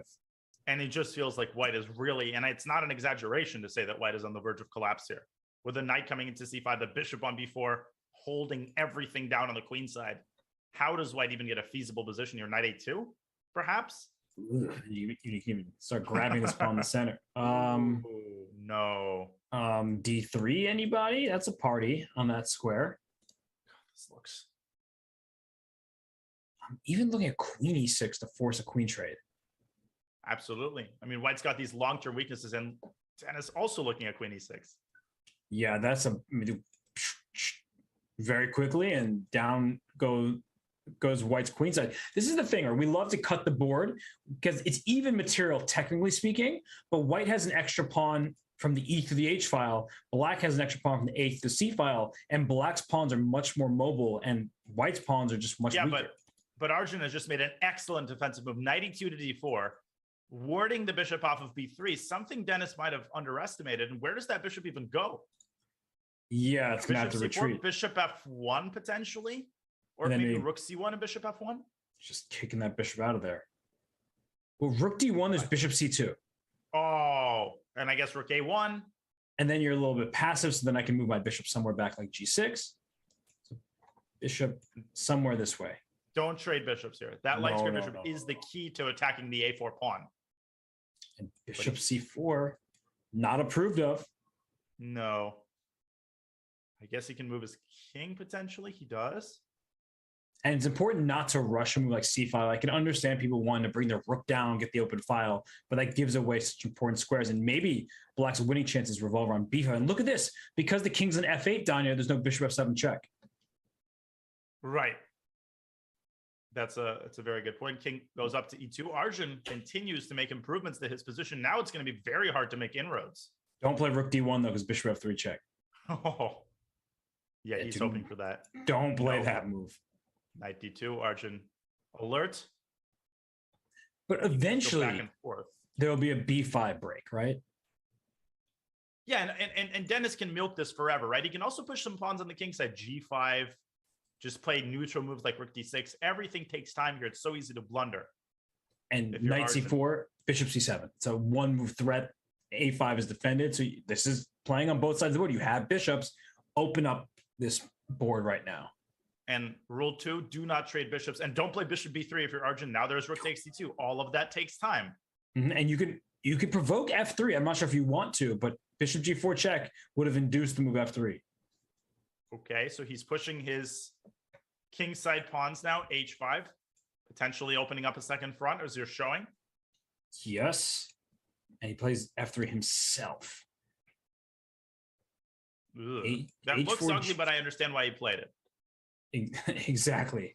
And I'm looking, great move, bishop c7. Knight c4 never comes with tempo. h4 now becomes a big idea. Bishop This is- c4 gets the rook trapped after bishop b6. And you can play rook d5 if you want to trade rooks. I don't know if you want to, but you can. I feel like Also- he'll put a bishop on d5. Looks strong. Bishop can come to b3 as well. Oh, you called it. Yeah, I mean, knight c3, and again, the rook might get trapped there, so he moves it back. And by now, he's got 30 seconds. Well, this knight now Perceptible. has the c5 square, just to poke and prod at Black's Okay, queen side. So bishop b6, but then still knight c5. Oh, and then there was bishop takes f3. Maybe. So knight c5 now. He might just play h4. He might ignore the b7 pawn because there could be a rook b8, but also rook infiltrating down the h file. And he's done it at a perfect moment when Arjun has almost no time left on his clock as he goes f4, counter striking on the king side. Okay, so g4 is one option to then play h4 next. He just says, I'll H4 play anyway. h4. Take g5. I'll just take back, and then g3 will collapse. And if g4, then the f4 pawn. Can you even take here? No, knight takes d5. Yeah. Oh gosh, the bishop on c7 is hanging. Good eye by you. Even there, it's not that simple. But bishop b3.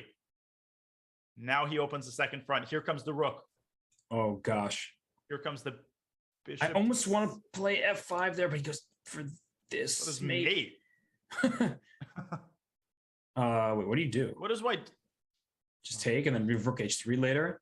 Oh gosh. And now bishop e5 looks really strong. Yes, right now for sure. You're trying to remove the guard and play g4 check. Arjun playing g4 himself, though. He's still in it. Bishop b3, maybe? Gosh, I feel like there should be a win here. Maybe bishop c3, bishop b5, bishop takes e4 check was also possible. Bishop b5 now is looks really crushing. Oh, he's got him tied up completely. And now Just take- two hangs. Yeah, this is done. 5. White can't get out of this. No. Although Oh, he got out of it. Dennis just let him get out of it. Uh-oh. It's not over. Knight takes B- b5. b5. He goes here. Yeah, Dennis is screwing around here, and he's giving white a lot of activity. Knight f7. Knight f7, opposite color bishops. Oh, I don't And like you- anything you- that just happened for him. You don't have b5, the bishop covers. No, this is even. Oh, he wants to push the a pawn. Yeah, but opposite color bishops There's chances for white. Very serious chances. for white. Yeah, now it's probably a draw. Oh, to survive. I think white Yeah, could win to this. survive. Well, Well, I mean, it's not at this impossible. rate- At this Yeah. rate, And he won another pawn. And now it's not worse anymore. A2, bishop d5. Unbelievable. And black's king is running away, but it's not going anywhere. And Dennis is going to be kicking himself for that one. I mean, that was a game he had to win. What? Rook d1? Why did he leave his rook on b7? I don't know. Oh my gosh, you could take, but after a2, there was rook a5. King e6. Oh, wait, he's got black's king now all of a sudden in a bit of a net. E4. Yeah. Is he playing for a win? I think he is. Whoa, don't blunder the rook. Rook f6, king g5. So close both sides with 3 seconds. Yeah, this e-pawn's not going anywhere. Nope. And rook f1 is a... Oh! Oh my God. Dennis lost. Oh my goodness. And that might be the in that Arjun needed because he's finally cut this back down to 1 point. Oh my God. How did that happen? That was so... He was so dead. He was as dead as Dennis was in that game that he almost drew. Holy, and you know what it started with? It started with Dennis letting the white king off of f3. And that's right. That's when things started to take a turn for the worse. There was that internal pin with that bishop on d5, and then he went rook b3, and the king went to e2, and all of a sudden he had to win the game all over again. But Dennis, he needs to find his footing right now because he's in a situation where if he lets that loss get to him and he loses this game, we go into the bullet tied. He would like to keep at least a 1 point lead going into that time control. And ideally, if he wins this one, really no harm, no foul, because, okay, obviously it's painful, but there was a 2 point lead going into the second half of a 3-minute segment. So absolutely critical game, I agree. And he's already much better. Bishop e5. This looks very suspicious for Arjun. Very, very dubious indeed. You mean you don't like a knight on d6 in front of a pawn on d7? e4. Also good. You can give up this pawn on b2. That's not the relevant part of the board because this king on g8 will lose some of its defenders. I mean, e5, e takes f5, everything is good. So he takes, knight takes. And I'm almost tempted to make him like rook takes f4. You know, just I was thinking about it, but he just snags the pawn on b2. Greedy Arjun. Very. Rook a e1 or rook a b1? He goes rook e1. I'm just worried about this, and Arjun doesn't seem to be phased. I'm not sure. No, he doesn't. h4, yeah. h4 is kind of so typical in these positions, blasting through the king side. Could also play bishop h6 just to, and he does. The question where this rook is going to go. Counter-attacking the white queen. Where's the white queen? Going to go g4. Ooh, I like c2. I thought queen g4 was strong. I think he wanted to cover this d3 square because he doesn't want to allow that knight to go back towards the king side. Oh, yeah, but now he's forced black to give away his bishop. Because this is a threat. This is a threat in many positions. Now look at black's king. Look at those dark squares around black's king. If Arjun survives this, that's going to be the most tilting thing in the universe. for Dennis. E6, just pawn takes. Well, pawn takes maybe gives black a little bit of breathing room. Although even there, bishop takes and rook takes e6, and white just goes down the e file. That's what I was looking at. So what can black do here? You have no space. No space and no place for any of your pieces. Do you have bishop to make d6, bishop c8, bishop f5? d6, rook e6, maybe threatening rook takes g6. Oh, you're just a mad lad. No, probably it's not that good because of rook f5, but we're about to find out. Rook g5 also good. Yeah, he goes for that one, and rook f6. And then definitely h4, I think. I mean, if you don't play h4 there, then there's not going to be a better opportunity. Or f4. f4 might even be strong. Oh, we're just going for the... Yeah, that's Dennis super is nice. on fire this game. Because bishop c8, f5, it looks like black has enough pieces defending, but you don't. Okay, so what now? Why is this so winning? Is it f5 anyway? h4, h4. So the eval bar is seesawing a bit, but this looks too difficult for black to play, practically speaking. And also, he's over a minute down on the clock. We haven't really seen big lopsided time advantages in the 3-minute portion. Apparently not the best. Yeah, because you need to leave that square open for your bishop and stuff to get to. Speaking of seesawing, F5 or H5, which of those moves? I think F5. Yeah, F5, he just powers through. Because F takes G6 and there's rook F8 down the F file. Oh, it's completely winning. Can I just take that? I believe you can. And G takes H7. Oh, there's Queen E3 check there. It's King H2. Yeah, I'm just trying and I guess to... you evacuate to F7, but there's a rook G7 check there. That forces the king back to the 8th rank. And this queen's also on a bad square when this bishop's here. But Dennis cannot hesitate here, and he doesn't. He is determined not to let this game slip. Who wants one more 3-minute game? Because Arjun can resign and get another one. I don't think he wants one. I think he wants to get into the bullet. Okay. Because if he's paying attention to the match clock, he could just resign and get that final 3+1 game. No, he's still hoping to swindle this. Bishop D3 is an excellent move.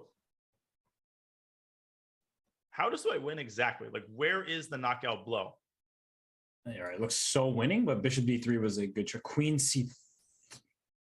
Yeah, Queen C3, Queen E3, King H2. Yeah, I think it's Queen C3 because Queen, yeah, as you're showing, is coming to G7. Yeah, Queen C3 is the move, but Dennis with so much time on his clock here. Wait a minute. Queen C3, rook takes F1, bishop F1, Queen E3, and then King H2. Whoa, he took on H7. Okay, but what now? Now his bishop's under it. It goes Queen C. Oh, and now Queen C3. Same idea. Yeah. Uh-huh. Although the eval bar, it's like coming down, but I'm just looking at the position and... I don't see a move. Like, what is this for? Why is it not plus 60, as the engine likes to give sometimes? It looks plus 60 from a blitz perspective. Yes, it does. Rook G6, keeping his composure. Rook F8, there might be Queen E3 check somehow. I'm getting a sense of foreboding here a little bit on behalf of Dennis. Yeah, what's the knockout? It's Rook F6. That's a crazy really nice. move. You could also take first and then play Rook F6. Rook E1 down to +3. Queen F7 simply It's Queen Rook E7. Rook E7 was mate and Queen D2 and Rook H7 there. It was mate and now it's not mate. It's a game. Now it's a game. It is definitely a game. Oh my goodness. King H. That's this. Rook E8 going for mate. 7 covering the king. Rook F8, Rook F6. Go there. Yeah, 94. Rook E6, Rook E6. Bishop G5, Knight G4. And then he's trying to stop Knight G4. Just let him go. Bishop F5. I don't like what anything Dennis is doing here. It's just immensely complicated. Bishop G5. He's still winning, but this is so much more complicated. Wow, now. Bishop E4. That was a brave move. Taking Queen E7. Queen E7, but King G6. Where's the mate? Where's you the can knockout? just take... Oh, Queen D8 was winning. Now D5 is hanging with check. How do you defend it? He defended it and tries to get the C7 pawn, but there's a lot of checks for black. Knight G6. Now he goes Queen F7.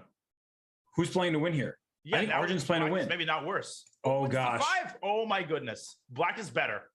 Oh, my goodness. This is ridiculous. He's going to push these pawns. Oh. D5? Don't go Queen E5. Yeah, don't go D5. Queen E2 was a great move, and now H5 and white pushes the pawns. No, he doesn't. Queen E5. Wait, Queen E5. There's Queen F1. Bishop D8. He's hanging by a thread. Arjun's playing so Here's well. Queen B3. Oh, my goodness. Where's the win? Oh, it's mate. Mate. It's mate. He won. He won that. How did he win this game? He won 2 in a row. Can you believe that? How did he win this game? Those were 2 of the most unbelievable JSCC games we've ever seen. Like earlier than they were here. It just looks over. This king is blasted open, but Bishop D3, that's the move I think that saved him the game. If he didn't play Bishop D3, he would have been checkmated in like 3 turns. He's an absolute beast. And then that, Rook E7, that check, he wasn't looking for it. He was rushing it a little bit. If you fast forward a little bit here. Yeah, so Bishop F4, he's playing these automatic moves. And Rook E7 check, that was the most clear-cut opportunity. King H6, right. Queen D2, and then Rook H7. Yep, just to show that. Bishop F3 is just mate. This king is done. Believable. Wow. The match is tied. I mean, I cannot believe that Arjun. It did feel like Arjun throughout that entire time control was putting on the pressure. He was getting closer, and then Dennis was still finding a way to rebound. But unfortunately for Dennis, those last two games there, they went Arjun's way, and we have an equal match.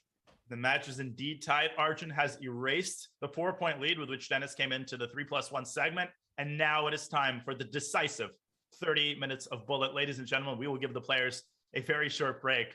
Buckle your seatbelts, strap yourselves in, because we are in for an epic finale. You're watching the Junior Speed Chess Championship presented by SIG. We will have the bullet segment, the decisive bullet segment, on the other side of a very short break. Classified trading is a game really that you're playing with competitors and basically every market participant in the world.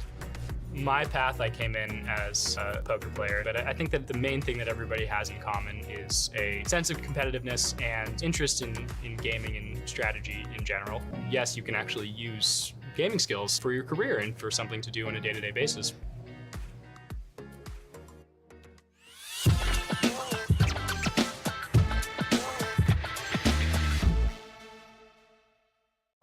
I love that move C5. He's just pushing that. Don't stop pushing. Full chess, yeah. Look, he's got an escape square. There's no F4. There's nothing aggressive Black can do. Naroditsky, it's looking like he's out right here. Oh, but take on F4. Oh, Rook G8. Oh, my goodness. Rook B3 is coming.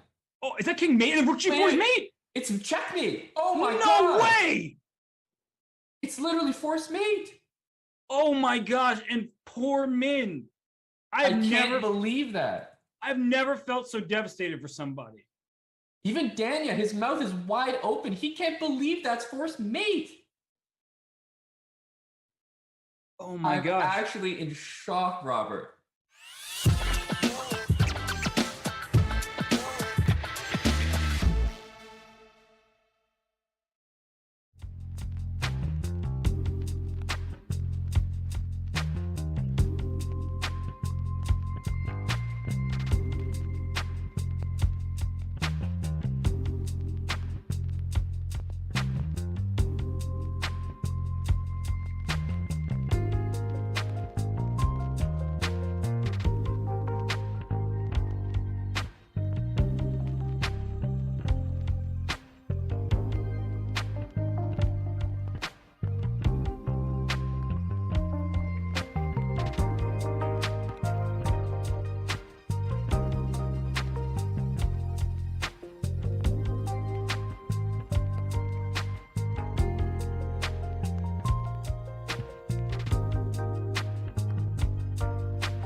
SIG is a global quantitative trading firm that uses strategic games like chess to improve their decision-making skills. From corporate chess teams to podcasts to blog posts to collegiate chess sponsorships, see how SIG employees bring their love of chess to work every day at sig.com/chess. And the SIG question of the day to ponder is, what chess opening would best describe your professional skills? We've discussed that before. And something to think about, something to ponder. Another thing to ponder, of course, is who will win this bullet segment in a barn burner of a match that we're watching between Denis Lazavik and Arjun Erigaisi. Robert, back to the Smarter Chess prediction. 7-3.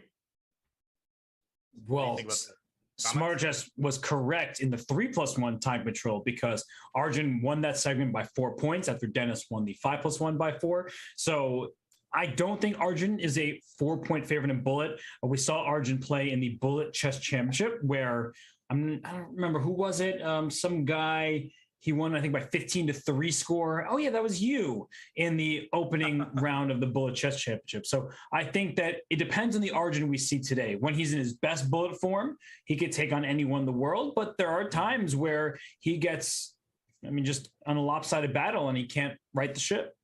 He's definitely uneven. And the start is going to be very important for Denis. He has to push these last 2 games out of his mind, because if he lets this spill over, if he loses the first Bullet game, I actually think the first Bullet game is critical. It's crucial for him to get back to the lead, which will help him forget the crazy proceedings of the last 2 games.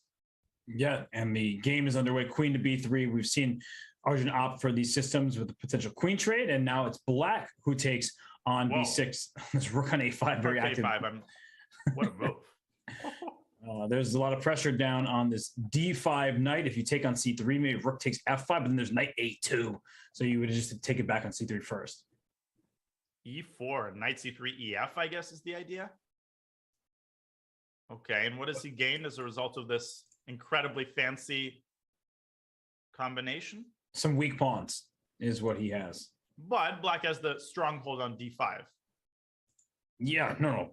Black has the stronghold D5. White has a weak pawn, but White has the bishop pair, and the light square bishop in particular has some opportunities because there's no F7 pawn.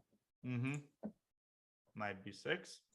And will he reroute it? No. He says, I don't need to. If you take me, you fix my pawn structure, and let's pressure E6. Here comes the knight to E5. Yeah, if Arjun can get to that E6 pawn, everything is great. But he's now got a weakness on D4, as you're pointing out. And rook D6. Protecting E6 over defending it, but he wants to double in the D file.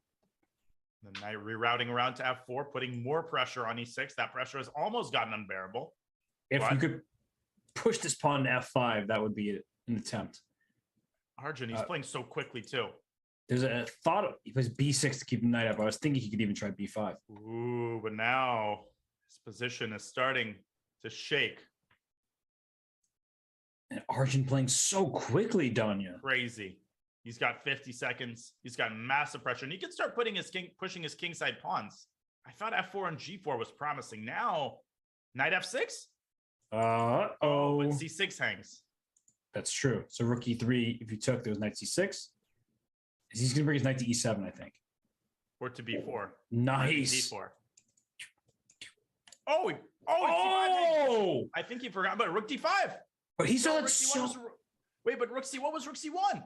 I don't know, but that was seen so quickly by Arjun that he could take that pawn. But C6 also inaccurate. I think knight D3 was the move. Now, Lazavik has stabilized this a little bit, and if the king can get to D6, I think Black is okay. Although if the king runs too far, the G7 pawn. Oh, what does he want? Okay, knight D4. Rook G4. He's overextending him. He wants knight D7 check knight C5. Oh, that's why he played it. But then there's knight takes B4. Oh, and knight D7 check. Yeah. Oh my gosh. Check, and then knight C5. He's thinking, don't play F4. So knight C5. No, knight C5, knight B4. Yeah, your idea is sound. Rook takes C6. There's knight E5 check. Because you don't have king. You didn't have king G2 there because knight E3. There's forks ever. He just calmly takes on B2, leaving the knight on D5 to contain the pawn. Wow, this is an unbelievable game. Okay, check. Whoa, there's king F2. Knight E7 covering G6 and C7. There's rook C2, and this rook is so awkward on G4. Can't move. And then knight D7, knight C5. He goes knight D7 immediately. He's going to repeat moves. Rook C2, knight C5, A5. Oh, and reminding the knight F5. What is that? What is Rook D4? He's not in time. Yeah. He's losing all of his pawns. He wants Rook F5. You can't take it.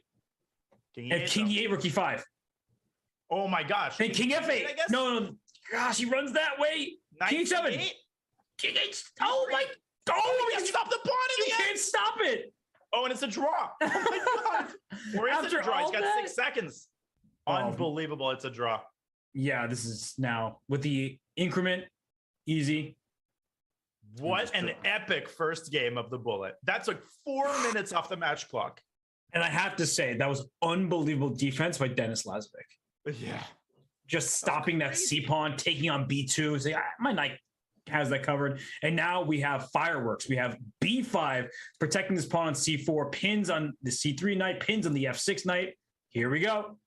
And this is some sort of semi-Botvinnik line. I don't know about this from Black's perspective because Black's got the weak king right now. Yeah, I don't know about this in the context of a bullet game. King will never be seen. Knight E2 looks pretty strong. Knight E5 is coming. This is similar to those Catalans we saw in the beginning of the match. They didn't go well for Arjun. Oh gosh. No, this looks really bad. Queen coming to H5. Oh boy. Oh, Queen F6. I got a Queen H8. Yep. Queen H8 is always an idea. Covers it with his king. He's hanging by a thread. So if you, if you take, you still can take because your bishop covers the corner. What's rook E1? He wants rook C5, rook E5. I think he just wants to take it. But takes and take G5? Yeah, that Arjun pawn's wants loose. that pass C pawn. You want C3. Yeah, but your king is wide open here. Okay, but C3, what exactly does white do? Rook E4, possibly? Open C2. Oh. Bishop E4 covering the square. Queen H7. Queen H7 is a huge threat. So you got to go F5. He takes it and he runs. Oh. Queen H6? Yeah, because if you trade queens, then there's rook C1 at the end. But he'll run. He'll go King E7 and goes He's back. a runner. Can you bring the queen to C5? Maybe it's rushed. Oh, that's a great positional idea, though. Or Queen E3. Rook D8. Whoa. Wait, Queen E4? No. Oh my gosh, Queen E4 almost works. So wait, what's... Oh, F2 is hanging. It is indeed, but Queen F4 defended it. And now C2? Now C2. C2, because if I check and take your bishop, C1 and Queen takes F2 at the end. Oh my goodness. Yep. Unbelievable. Dennis has allowed this rook A2 move. Arjun with 20 seconds. So OCB. And here come the pawns. How do you stop him? I have no idea. Bishop E4. B3. C2, bishop E4, B3. Oh, it's just winning, isn't it? Or is it? Bishop A6? No. What?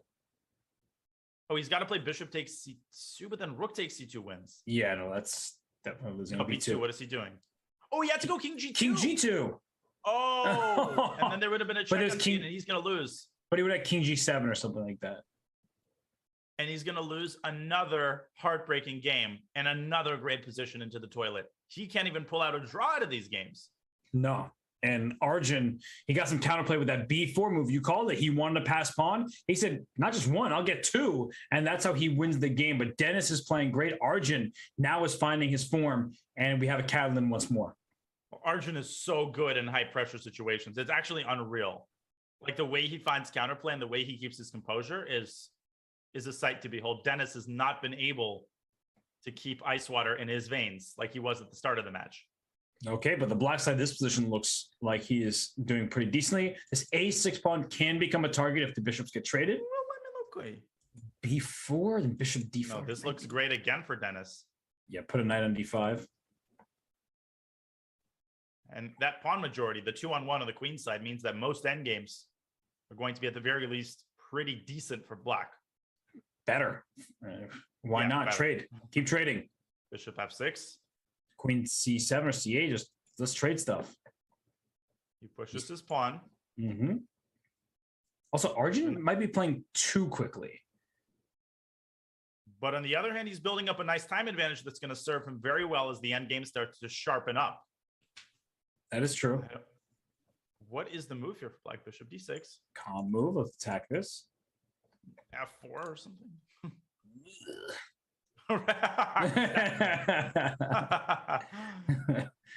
Queen G5, F6, Queen G4 kind of ideas looks spicy, but probably just bad. Maybe if Dennis had 10 seconds rather than 30. Yeah, and no increment. And all of his extra time Arjun is spending on this particular move.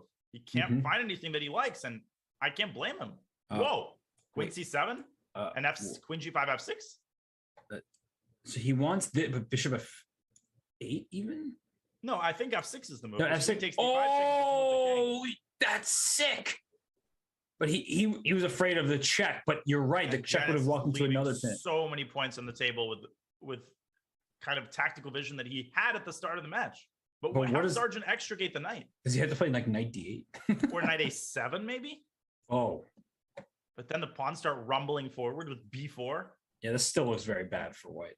I agree. And 10 seconds now all of a sudden for Arjun. Oh, my lands. And no, now H6. But okay, winning the knight. And if Queen H4, G5? Or Bishop E7, Queen G4. Don't go Bishop E7. Yeah, the queen needs to get to F6 or E5, but too slow. Bishop G7, free Bishop piece. E7, clinical. And Arjun resigns and Dennis ties the match. And that's really important because Dennis, was that his first deficit in the entire match? Yep. So he just proved that even once he gets down on the scoreboard, he can strike right back. So his mettle was tested and he passed. He kept his composure and he got to a good position out of the opening. And this is a pivotal game. 20 minutes left in the bullet segment. Okay, so Arjun E4. Going, yeah, King's Indian again. He loves those fianchetto knights, doesn't he? Well, it's coming right back out to C5. How many tempi did he spend on that maneuver? Knight C6 to A5 to B7 to C5. But with a close position, it's not the end of the world. Right, and this knight went knight F3 to D2 that's and a back. classic idea, knight B3. Knight B3, rook B1, and he has knight takes A4 coming.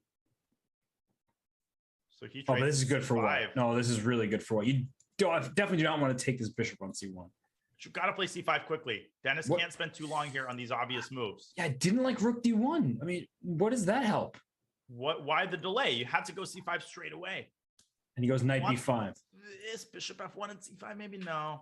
Queen D3 and C5. That way bishop H6 can go rook C2 to keep his rook on the C5. Okay, now he's got to go C5.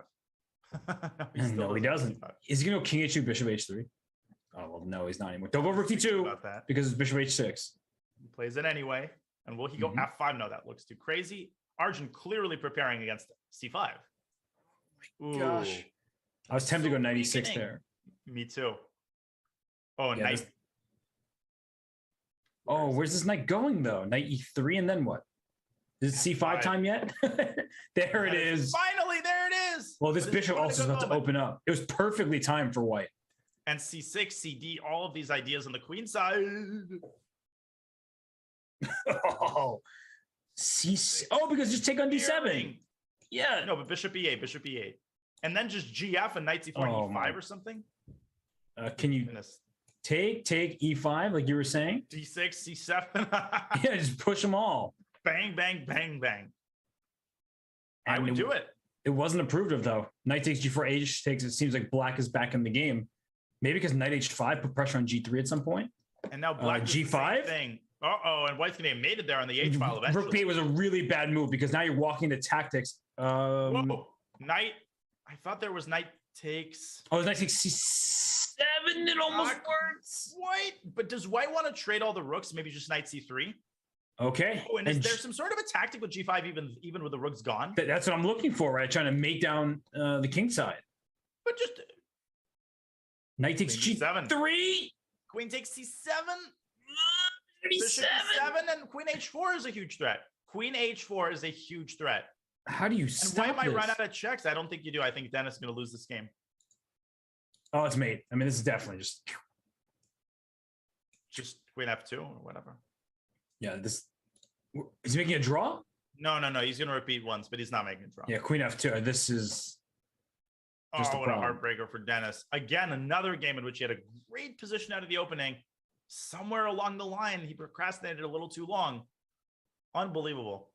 And he has to win another one here with black to avoid going down by 2. Throughout the match, it feels like Dennis is in many good positions, but they're also very sharp positions, and Arjun has been tactically alert. So the eval bar tells some of the story. I do think Dennis has actually played the better chess of the two players today throughout, but Arjun, he's like finding his moments, and he's striking at exactly the right time. And he's worse again with white. He's not even really striving for any kind of opening advantage. He just wants to get a position. Right. And I was saying, I'm going to have a knight. You're going to have a dark split bishop. Your bishop won't be able to attack anything, and my knight can reroute itself. But that's a really quick decision and a good one by Dennis here. He's not worse at all. No, and with the pawn, again, that 2-on-1 pawn majority, it should be a draw. I mean, it could go either way. Black could end up losing the B pawn if he's careless, but white could also end up letting that pawn forward. Wait, bishop takes d4? Yeah, what was, did we miss the memo? Rook b1, I guess. Yeah, but okay, but Dennis, I think, is playing for a win. It's one of those positions where I'm looking at the match clock, still 16 minutes, plenty of time. So he doesn't have to be nervous about that. No. And if anything, you got to be a little bit careful once knight d3 happens. Ooh, f5. Rook c4, everything is protected. Clever. Although white has no next move. Pawn. You'd want to play king d2 and e3 in one move, but... Ooh. I'm always scared of allowing rook c4 check. With the king being this close to pawn, it's fine. It's like, I'm almost tempted to play f4, but I know it doesn't actually help. Knight c4 is coming. And the bishop will knight slide. e5. Mm-hmm. But okay, it's just one check. Yeah, this rook somehow needs to get back there. Okay, rook a2. Rook a2. Rook e3 is awkward. Yeah, bishop g5 almost works. There's f4, fortunately for Arjun. And then e6 becomes a target. So you have to be very careful now. He blunders. He blunders e6. And that's huge. No, that's huge. This one. Unbelievable. Arjun is so alert. Rook f1, if you're not careful, is there like a checkmate? Oh my gosh, there's almost like a checkmate with knight g6 and h4, h5. Oh, he just drops the knight back to d3, defending f2. Brilliant technique. And now the d pawn goes forward. That was really, and I didn't even throw an h4, h5. And I would resign this and start the new game because 14 and a half left, plenty of time. He's got to find a way to win a game with white. Yeah, this is just hopeless. Yeah. I mean, with the knight, it's so easy to play here. Knight e5, d6. At this point, the position basically plays itself. That's right. d7. And yeah, d7, the b4 pawn is lost. Rook takes f6 was a threat. Oh. Knight takes b4. He's getting this bishop. He pre-moved knight g6. I would have done bishop d8. Wait. Whoa, what was he doing? And then just rook f2. Oh, and he wins the pawn back. But rook g6 check. Rook king g6. e6 was wrong. King e6 was wrong. He needed king f6 first. Yep. It's still not totally over. Yeah, you wanted. Although it kind of is. Rook f6. Rook f6 check. He wants king e4. Rook e6. Rook wow. What a heartbreaker there. And he had one last chance in the end. Wow. Okay. This is a huge game, Robert. If Arjun wins this one, he goes up by 3. The match isn't over, but it's going to be really hard to come back from that. Yeah, that was a missed opportunity for a save there for Dennis. And right now we see a Benoni structure. The d6 pawn, you want to hammer at that, but the bishop on g7 is also a very powerful piece. Okay, I don't know about f4. Queen h4, Arjun, he's a monster in these kinds of positions. Yeah, is he going to go knight e2 and then allow bishop f2 or something? Looks awkward. Drops it back to g7. Okay. Do I have to be worried for bishop takes h3? Well, you probably also have to be worried about f5 potentially. Yep. Striking the center. I don't like where this is going for white once again. This is not Dennis's type of position. No, it's not. Very loose. Right. Exactly. And f5, bishop takes h3. All of it is interesting. And maybe he wants e5 at some point to get this c5 pawn. Some trouble. Bishop d7 hitting a4. He goes b4. I like it. Trying to open up the queen side. a5. Yes. And if you take on c5. Black's sudden. Oh, you're really giving me that pawn? He doesn't take it. He takes b4. I'm surprised. Now d6. Ooh. Oh. Whoa. And everything hangs there. That queen on d6 is just totally out of the defense. And he takes here. Don't blunder d3. Yeah, that bishop is hanging. That's a very easy bishop to blunder, by the way. Rook c3, you lose the rook. Oh, Don't do that. Rook cd1. Queen F3, King G1. I think white is okay, but he's got no time. And can the white king dream about escaping? I don't believe in that. Well, the first question is, does Arjun try to go for the perpetual here with Queen F3, Queen G4? No, he does Knight not. F6. Is F5, Queen G3 going to have to be played? Rook F1 also is a move, but Knight takes C4, hitting where it hurts. Yeah, that's going to hang after Queen G4. Knight D4, what a brave choice. Oh, man. Forcing the queen back. Wait. Knight takes C4. Oh, my gosh. You take because D1's hanging. 10 seconds for white. He's not going to make it. He takes. Oh, that's a blunder. Why is that a blunder? That knight's hanging, but he can't take No, but it rook yet. on A8 is hanging. Right. Oh, rook takes D4. No, there's rook. So you had to play bishop F8 there. It So I doesn't don't matter. know. There's everything is hanging, and white's got 3 seconds. Queen F3. King G1. King G1 still in it somehow, kind of. Yeah, he's got everything defended. Like his knight's protected, knight's covering D4, which is such an important square. H5. Wow. Queen How do you play that move? Rook E8, though. Now there's a problem down here. Oh, but Dennis, he's still trying with Rook E2. Rook E2. Mating him. Rook G1, Knight E1. Still not easy. Knight F3. Yeah, that queen was it. Whoa, Rook G1. Oh, my God, he's F7. Oh, my gosh. Queen G6. He missed it. Oh, but Queen F7. But he lined that up. He needed one more move there. Okay, we don't do this often. We're going to the analysis board. In bullet chess. Is nuts. Oh, wrong game. Hold up. Wrong game. Let me get the right game. Where's the game? Oh. There it is. Queen takes F7 check. If the king took knight G5 after king H8, queen G6 needed because it defends G2. F3 is still defended. Oh my gosh. White consolidates queen G3. Oh, that's ridiculous. And he found the first step, but he couldn't find the second. And now we're in this bullet game with Arjun Erigaisi up 3 points. But once again, black is better, and Dennis has a great chance. But again, he's just too conservative in the way that he plays his positions. I know it's easy for me to say that, but he's got to press the gas pedal down. He needs to win this game. He's got plenty of time for a comeback, but 3 in a row, the way things are going now, seems like a pretty tall order. Yeah, he made this move. Sorry, go ahead. No, you go ahead. I was saying, like, earlier he could have went rook E8 and just went for an initiative, and now he allowed white to castle and B4. I think you could take it. Yeah, he's completely tilting. Bishop E2. No, he's lost his mojo completely, and he's going to lose this game too. It's what happens when your opponent starts beating you. You start believing in them and not believing in yourself. He sees everything. It's the he sees everything syndrome. Right? You're just, of course, of course, it's going again. It's going wrong again. And now it is really going wrong because B4 is going to be an issue. Bishop takes G3. Ooh, good spot by you. And with Bishop takes Lazavik. C5. No, but it's made in like 50 different ways here. Bishop A7 is coming.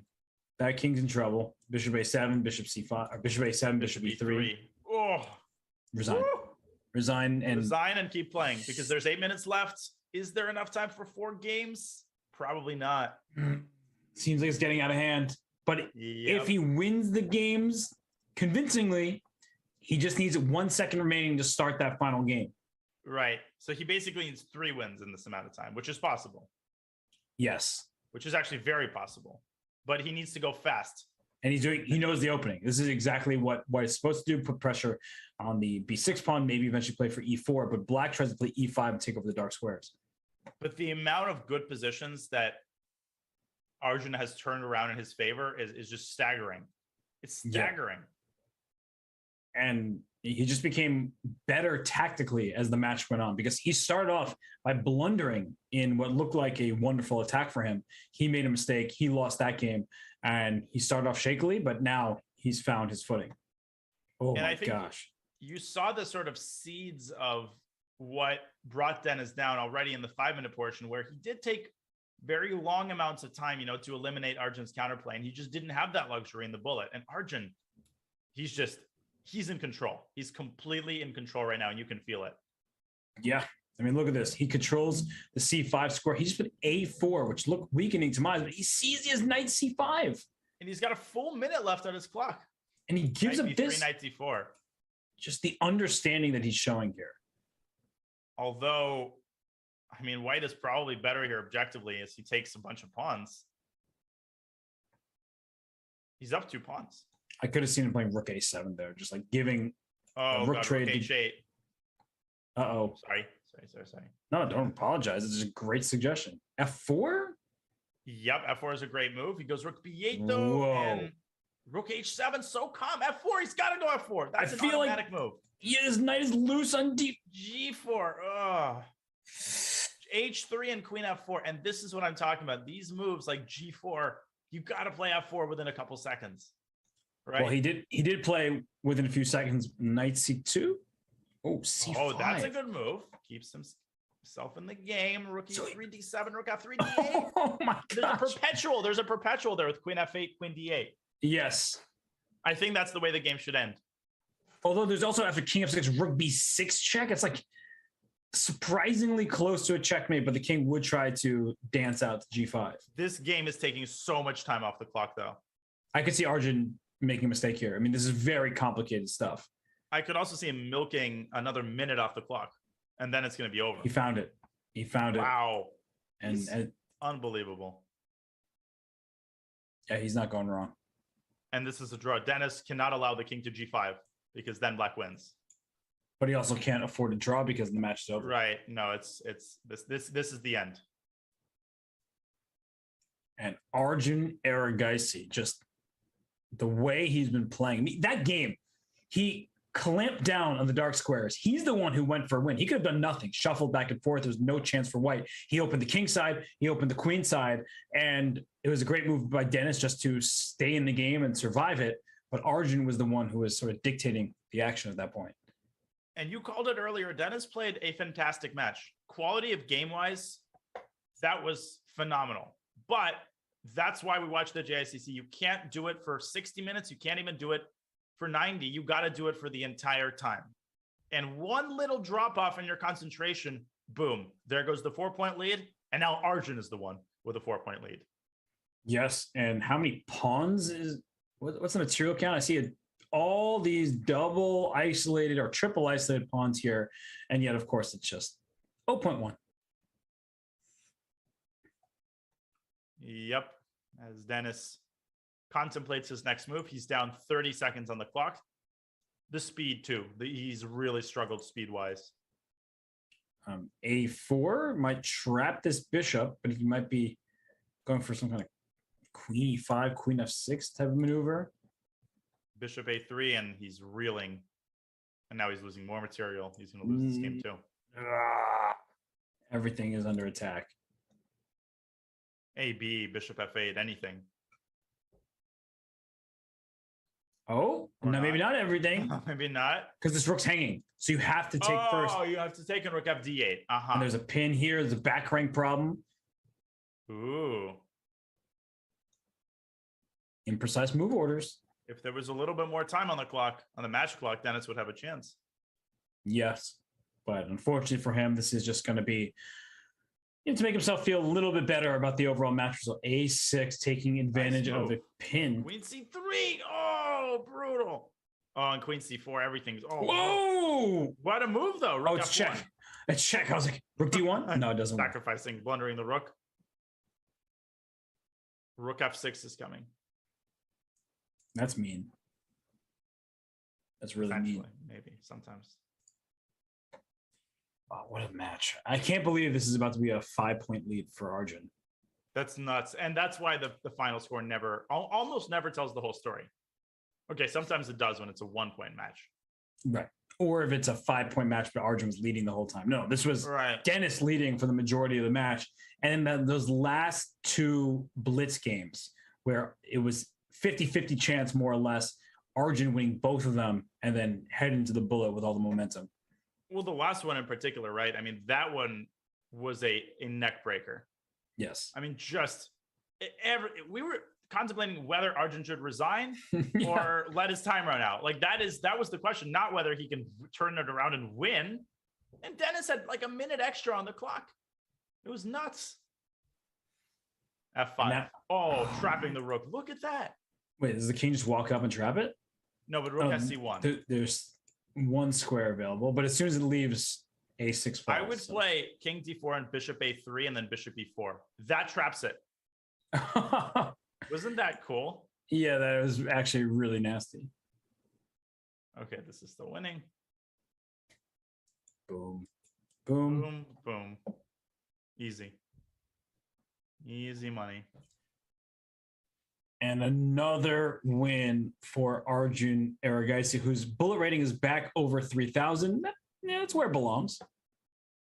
No, Arjun he's a beast. But he's obviously going to have to step it up in the next JSCC match in the 5-minute portion. And he's going to have to take a look at which openings didn't work out for him. Some of those Catalans, he's going to have to scrap that. But in terms of his grit and in terms of his speed and tactical alertness, I mean, the guy is amazing.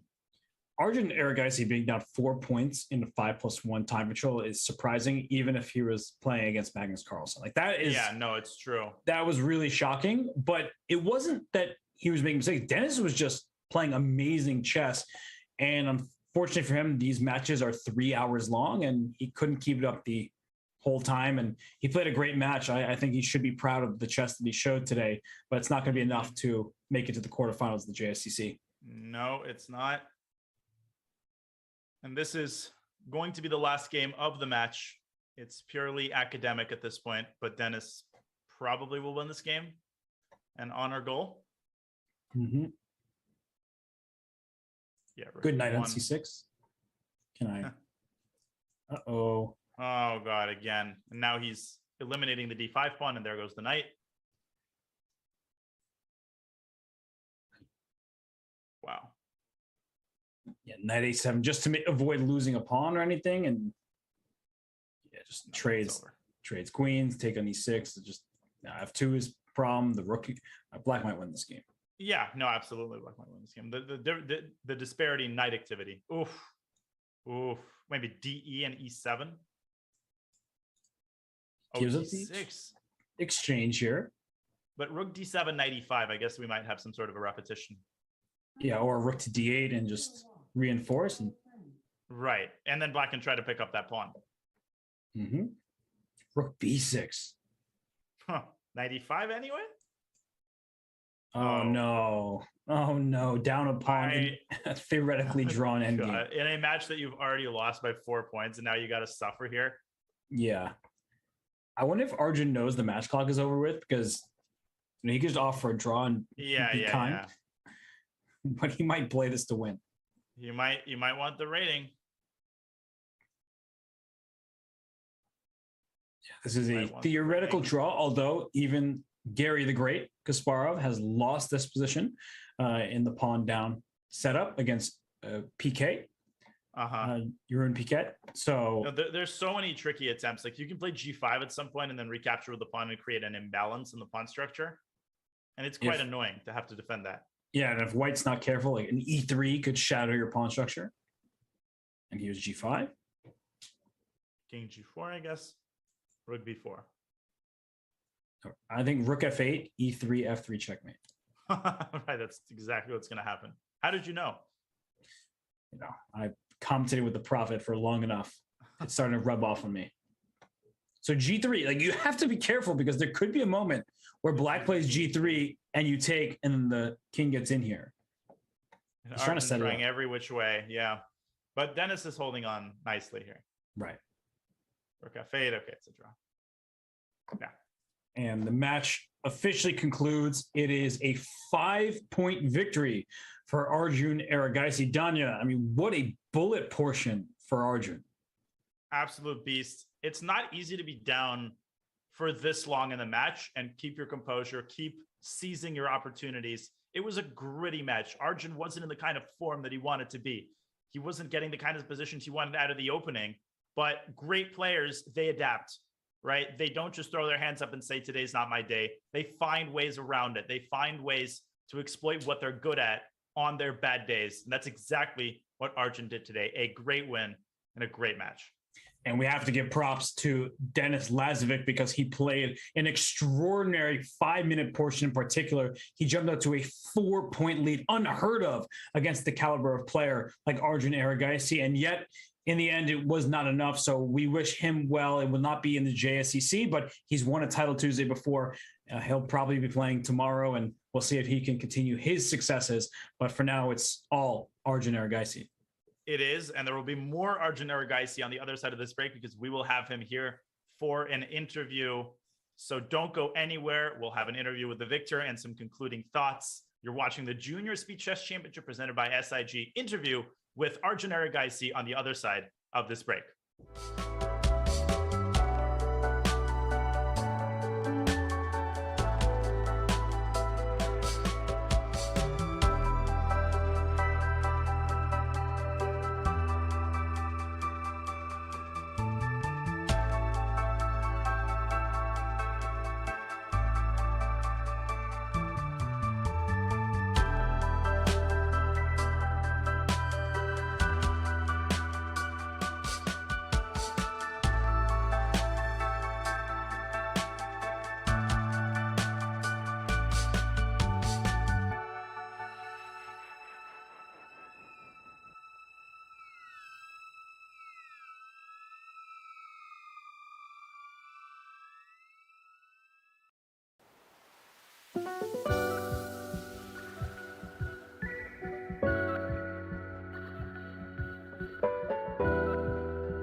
Want to play chess online or learn how to improve?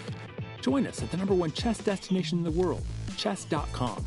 With hundreds of thousands of people playing at any moment, you'll quickly find a game with someone at your level, whether you're a total beginner or a grandmaster.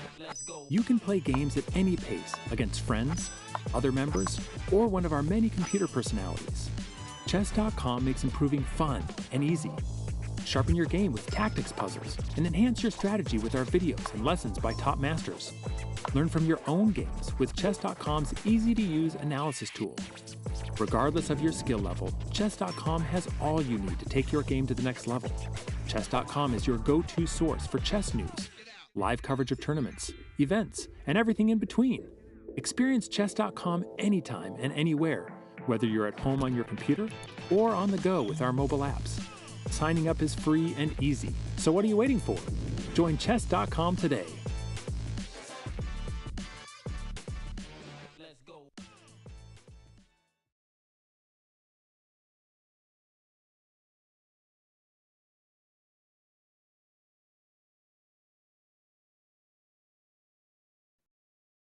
Welcome back to the Junior Speed Chess Championship presented by SIG. We have here Arjun Erigaisi, who won an amazing match over Denis Lazavik. Arjun, congratulations. First off, most important question. There was some stuff happening behind you during the match. Tables were getting carried away. Could you give us a sense of what was going on? And was that at all distracting, or did you manage to keep your focus throughout the match?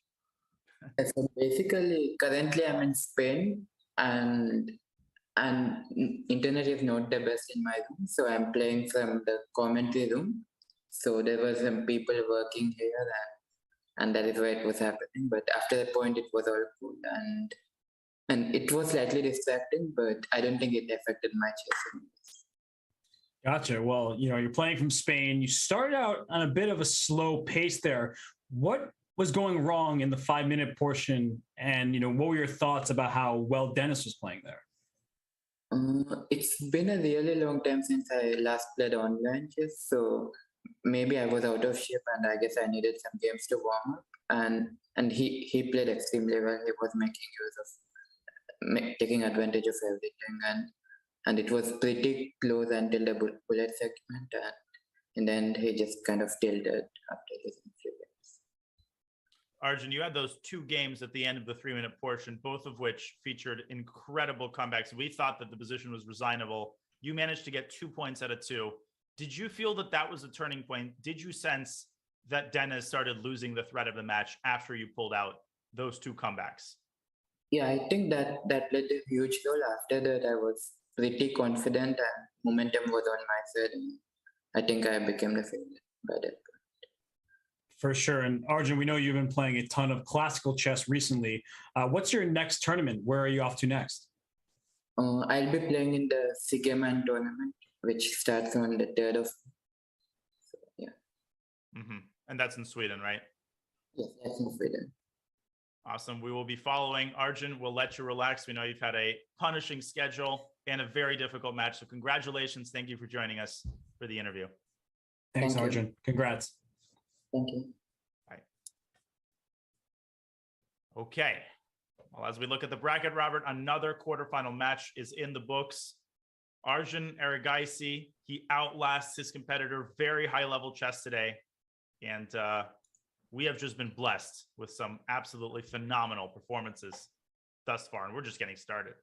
We are indeed. And you made a really good point that the final score says nothing about what this match was like. I mean, Arjun wins by 5. Yeah, it's a breeze. No, it was anything but that. He started off slowly. He has not been playing so much online chess because he's been playing in Spain and across the globe. He's going to Sweden for the Siegerman Cup tournament, which is a really fantastic event, a small round robin, but featuring some really strong opposition. So I'm happy to see him competing in all disciplines. I think initially, a couple of years back, everyone knew the name Gandivam on chess.com and knew that Arjun was very strong, but his classical chess rating has more than caught up to the hype. And so I'm really happy to see that. And he was the deserved winner in the end, even though Denis Lazavik gave him all he could handle in the longer time controls. When it came down to the moments where both had the dwindling seconds, it was Arjun Erigaisi who was faster and finding the tactics. And that was what decided the match. It absolutely was. That was a great summary. And speaking of names that everybody has heard of, get your calendars out and mark this on your calendar. This is perhaps the most unmissable match of the JSCC thus far. I think you'll co-sign this, Robert. Nihal Sarin faces off against Christopher Yu this coming Wednesday, 2 days from now at 9 a.m. Pacific, noon Eastern. This is going to be a matchup of the ages, isn't it? It's a little sad that you said get your calendars out. You can't miss it because unfortunately I'm going to have to miss it because I'm moving on Wednesday. Okay, you're forgiven. I appreciate that. You should be happy that you don't have to commentate alongside me, but that is going to be such a great match. Nihal Sarin is the beast of all beasts when it comes to JSCC. He's the 2-time reigning champion. He's going for the trifecta. And Christopher Yu, it says I am on screen because his GM title for some reason hasn't been approved yet. I don't think they've had the FIDE meeting where they bestow the titles onto the deserving players, but Christopher Yu has made all his norms. He's over 2,500 FIDE. We've seen him in every event on chess.com, including the Puzzle Battle Championships, where he's always a force to be reckoned with. But at the end of the day, Nihal Sarin is just too strong, and he went to the semifinals of the Speed Chess Championship. So Christopher Yu may be great. He may be improving. But Nihal Sarin, how do you beat that guy in this format? Well, Aronia Ghosh, he didn't have what it took, but he did get a couple of points off of him. So you can be sure that Christopher is going to be studying that match very carefully. It's the equivalent of watching film, and Nihal is going to be determined to step up his game even more. So that semifinal matchup is unmissable, and that's coming your way 2 days from now. But for now, the time has come for us to wrap up today's show. Robert, a pleasure as always, and good luck on your move on Wednesday. Hopefully you'll be popping in from time to time as you carry couches and chairs and television screens. But this was a lot of fun, truly. Great way to start the week. It really was. And while I'll be doing that, you'll be doing the heavy lifting on the broadcast, as you always do, Daniel. You know it's a pleasure. We're good buddies, but commentating with you remains an absolute blast every single time. And I want to thank everybody in the chat who was participating, getting active, enjoying the show, learning some chess, because that makes our jobs even more pleasant than they already are. So thanks to our producer, Matt and Danya. I mean, I'm out of here after you give me the word. Absolutely. I am giving you the word. And for now, for everybody at chess.com, everybody in the chat, our producer, Matt, Grandmaster Daniel Narditsky, and Grandmaster Robert Hess saying goodbye from the Junior Speed Chess Championship presented by SIG. We will see you on Wednesday.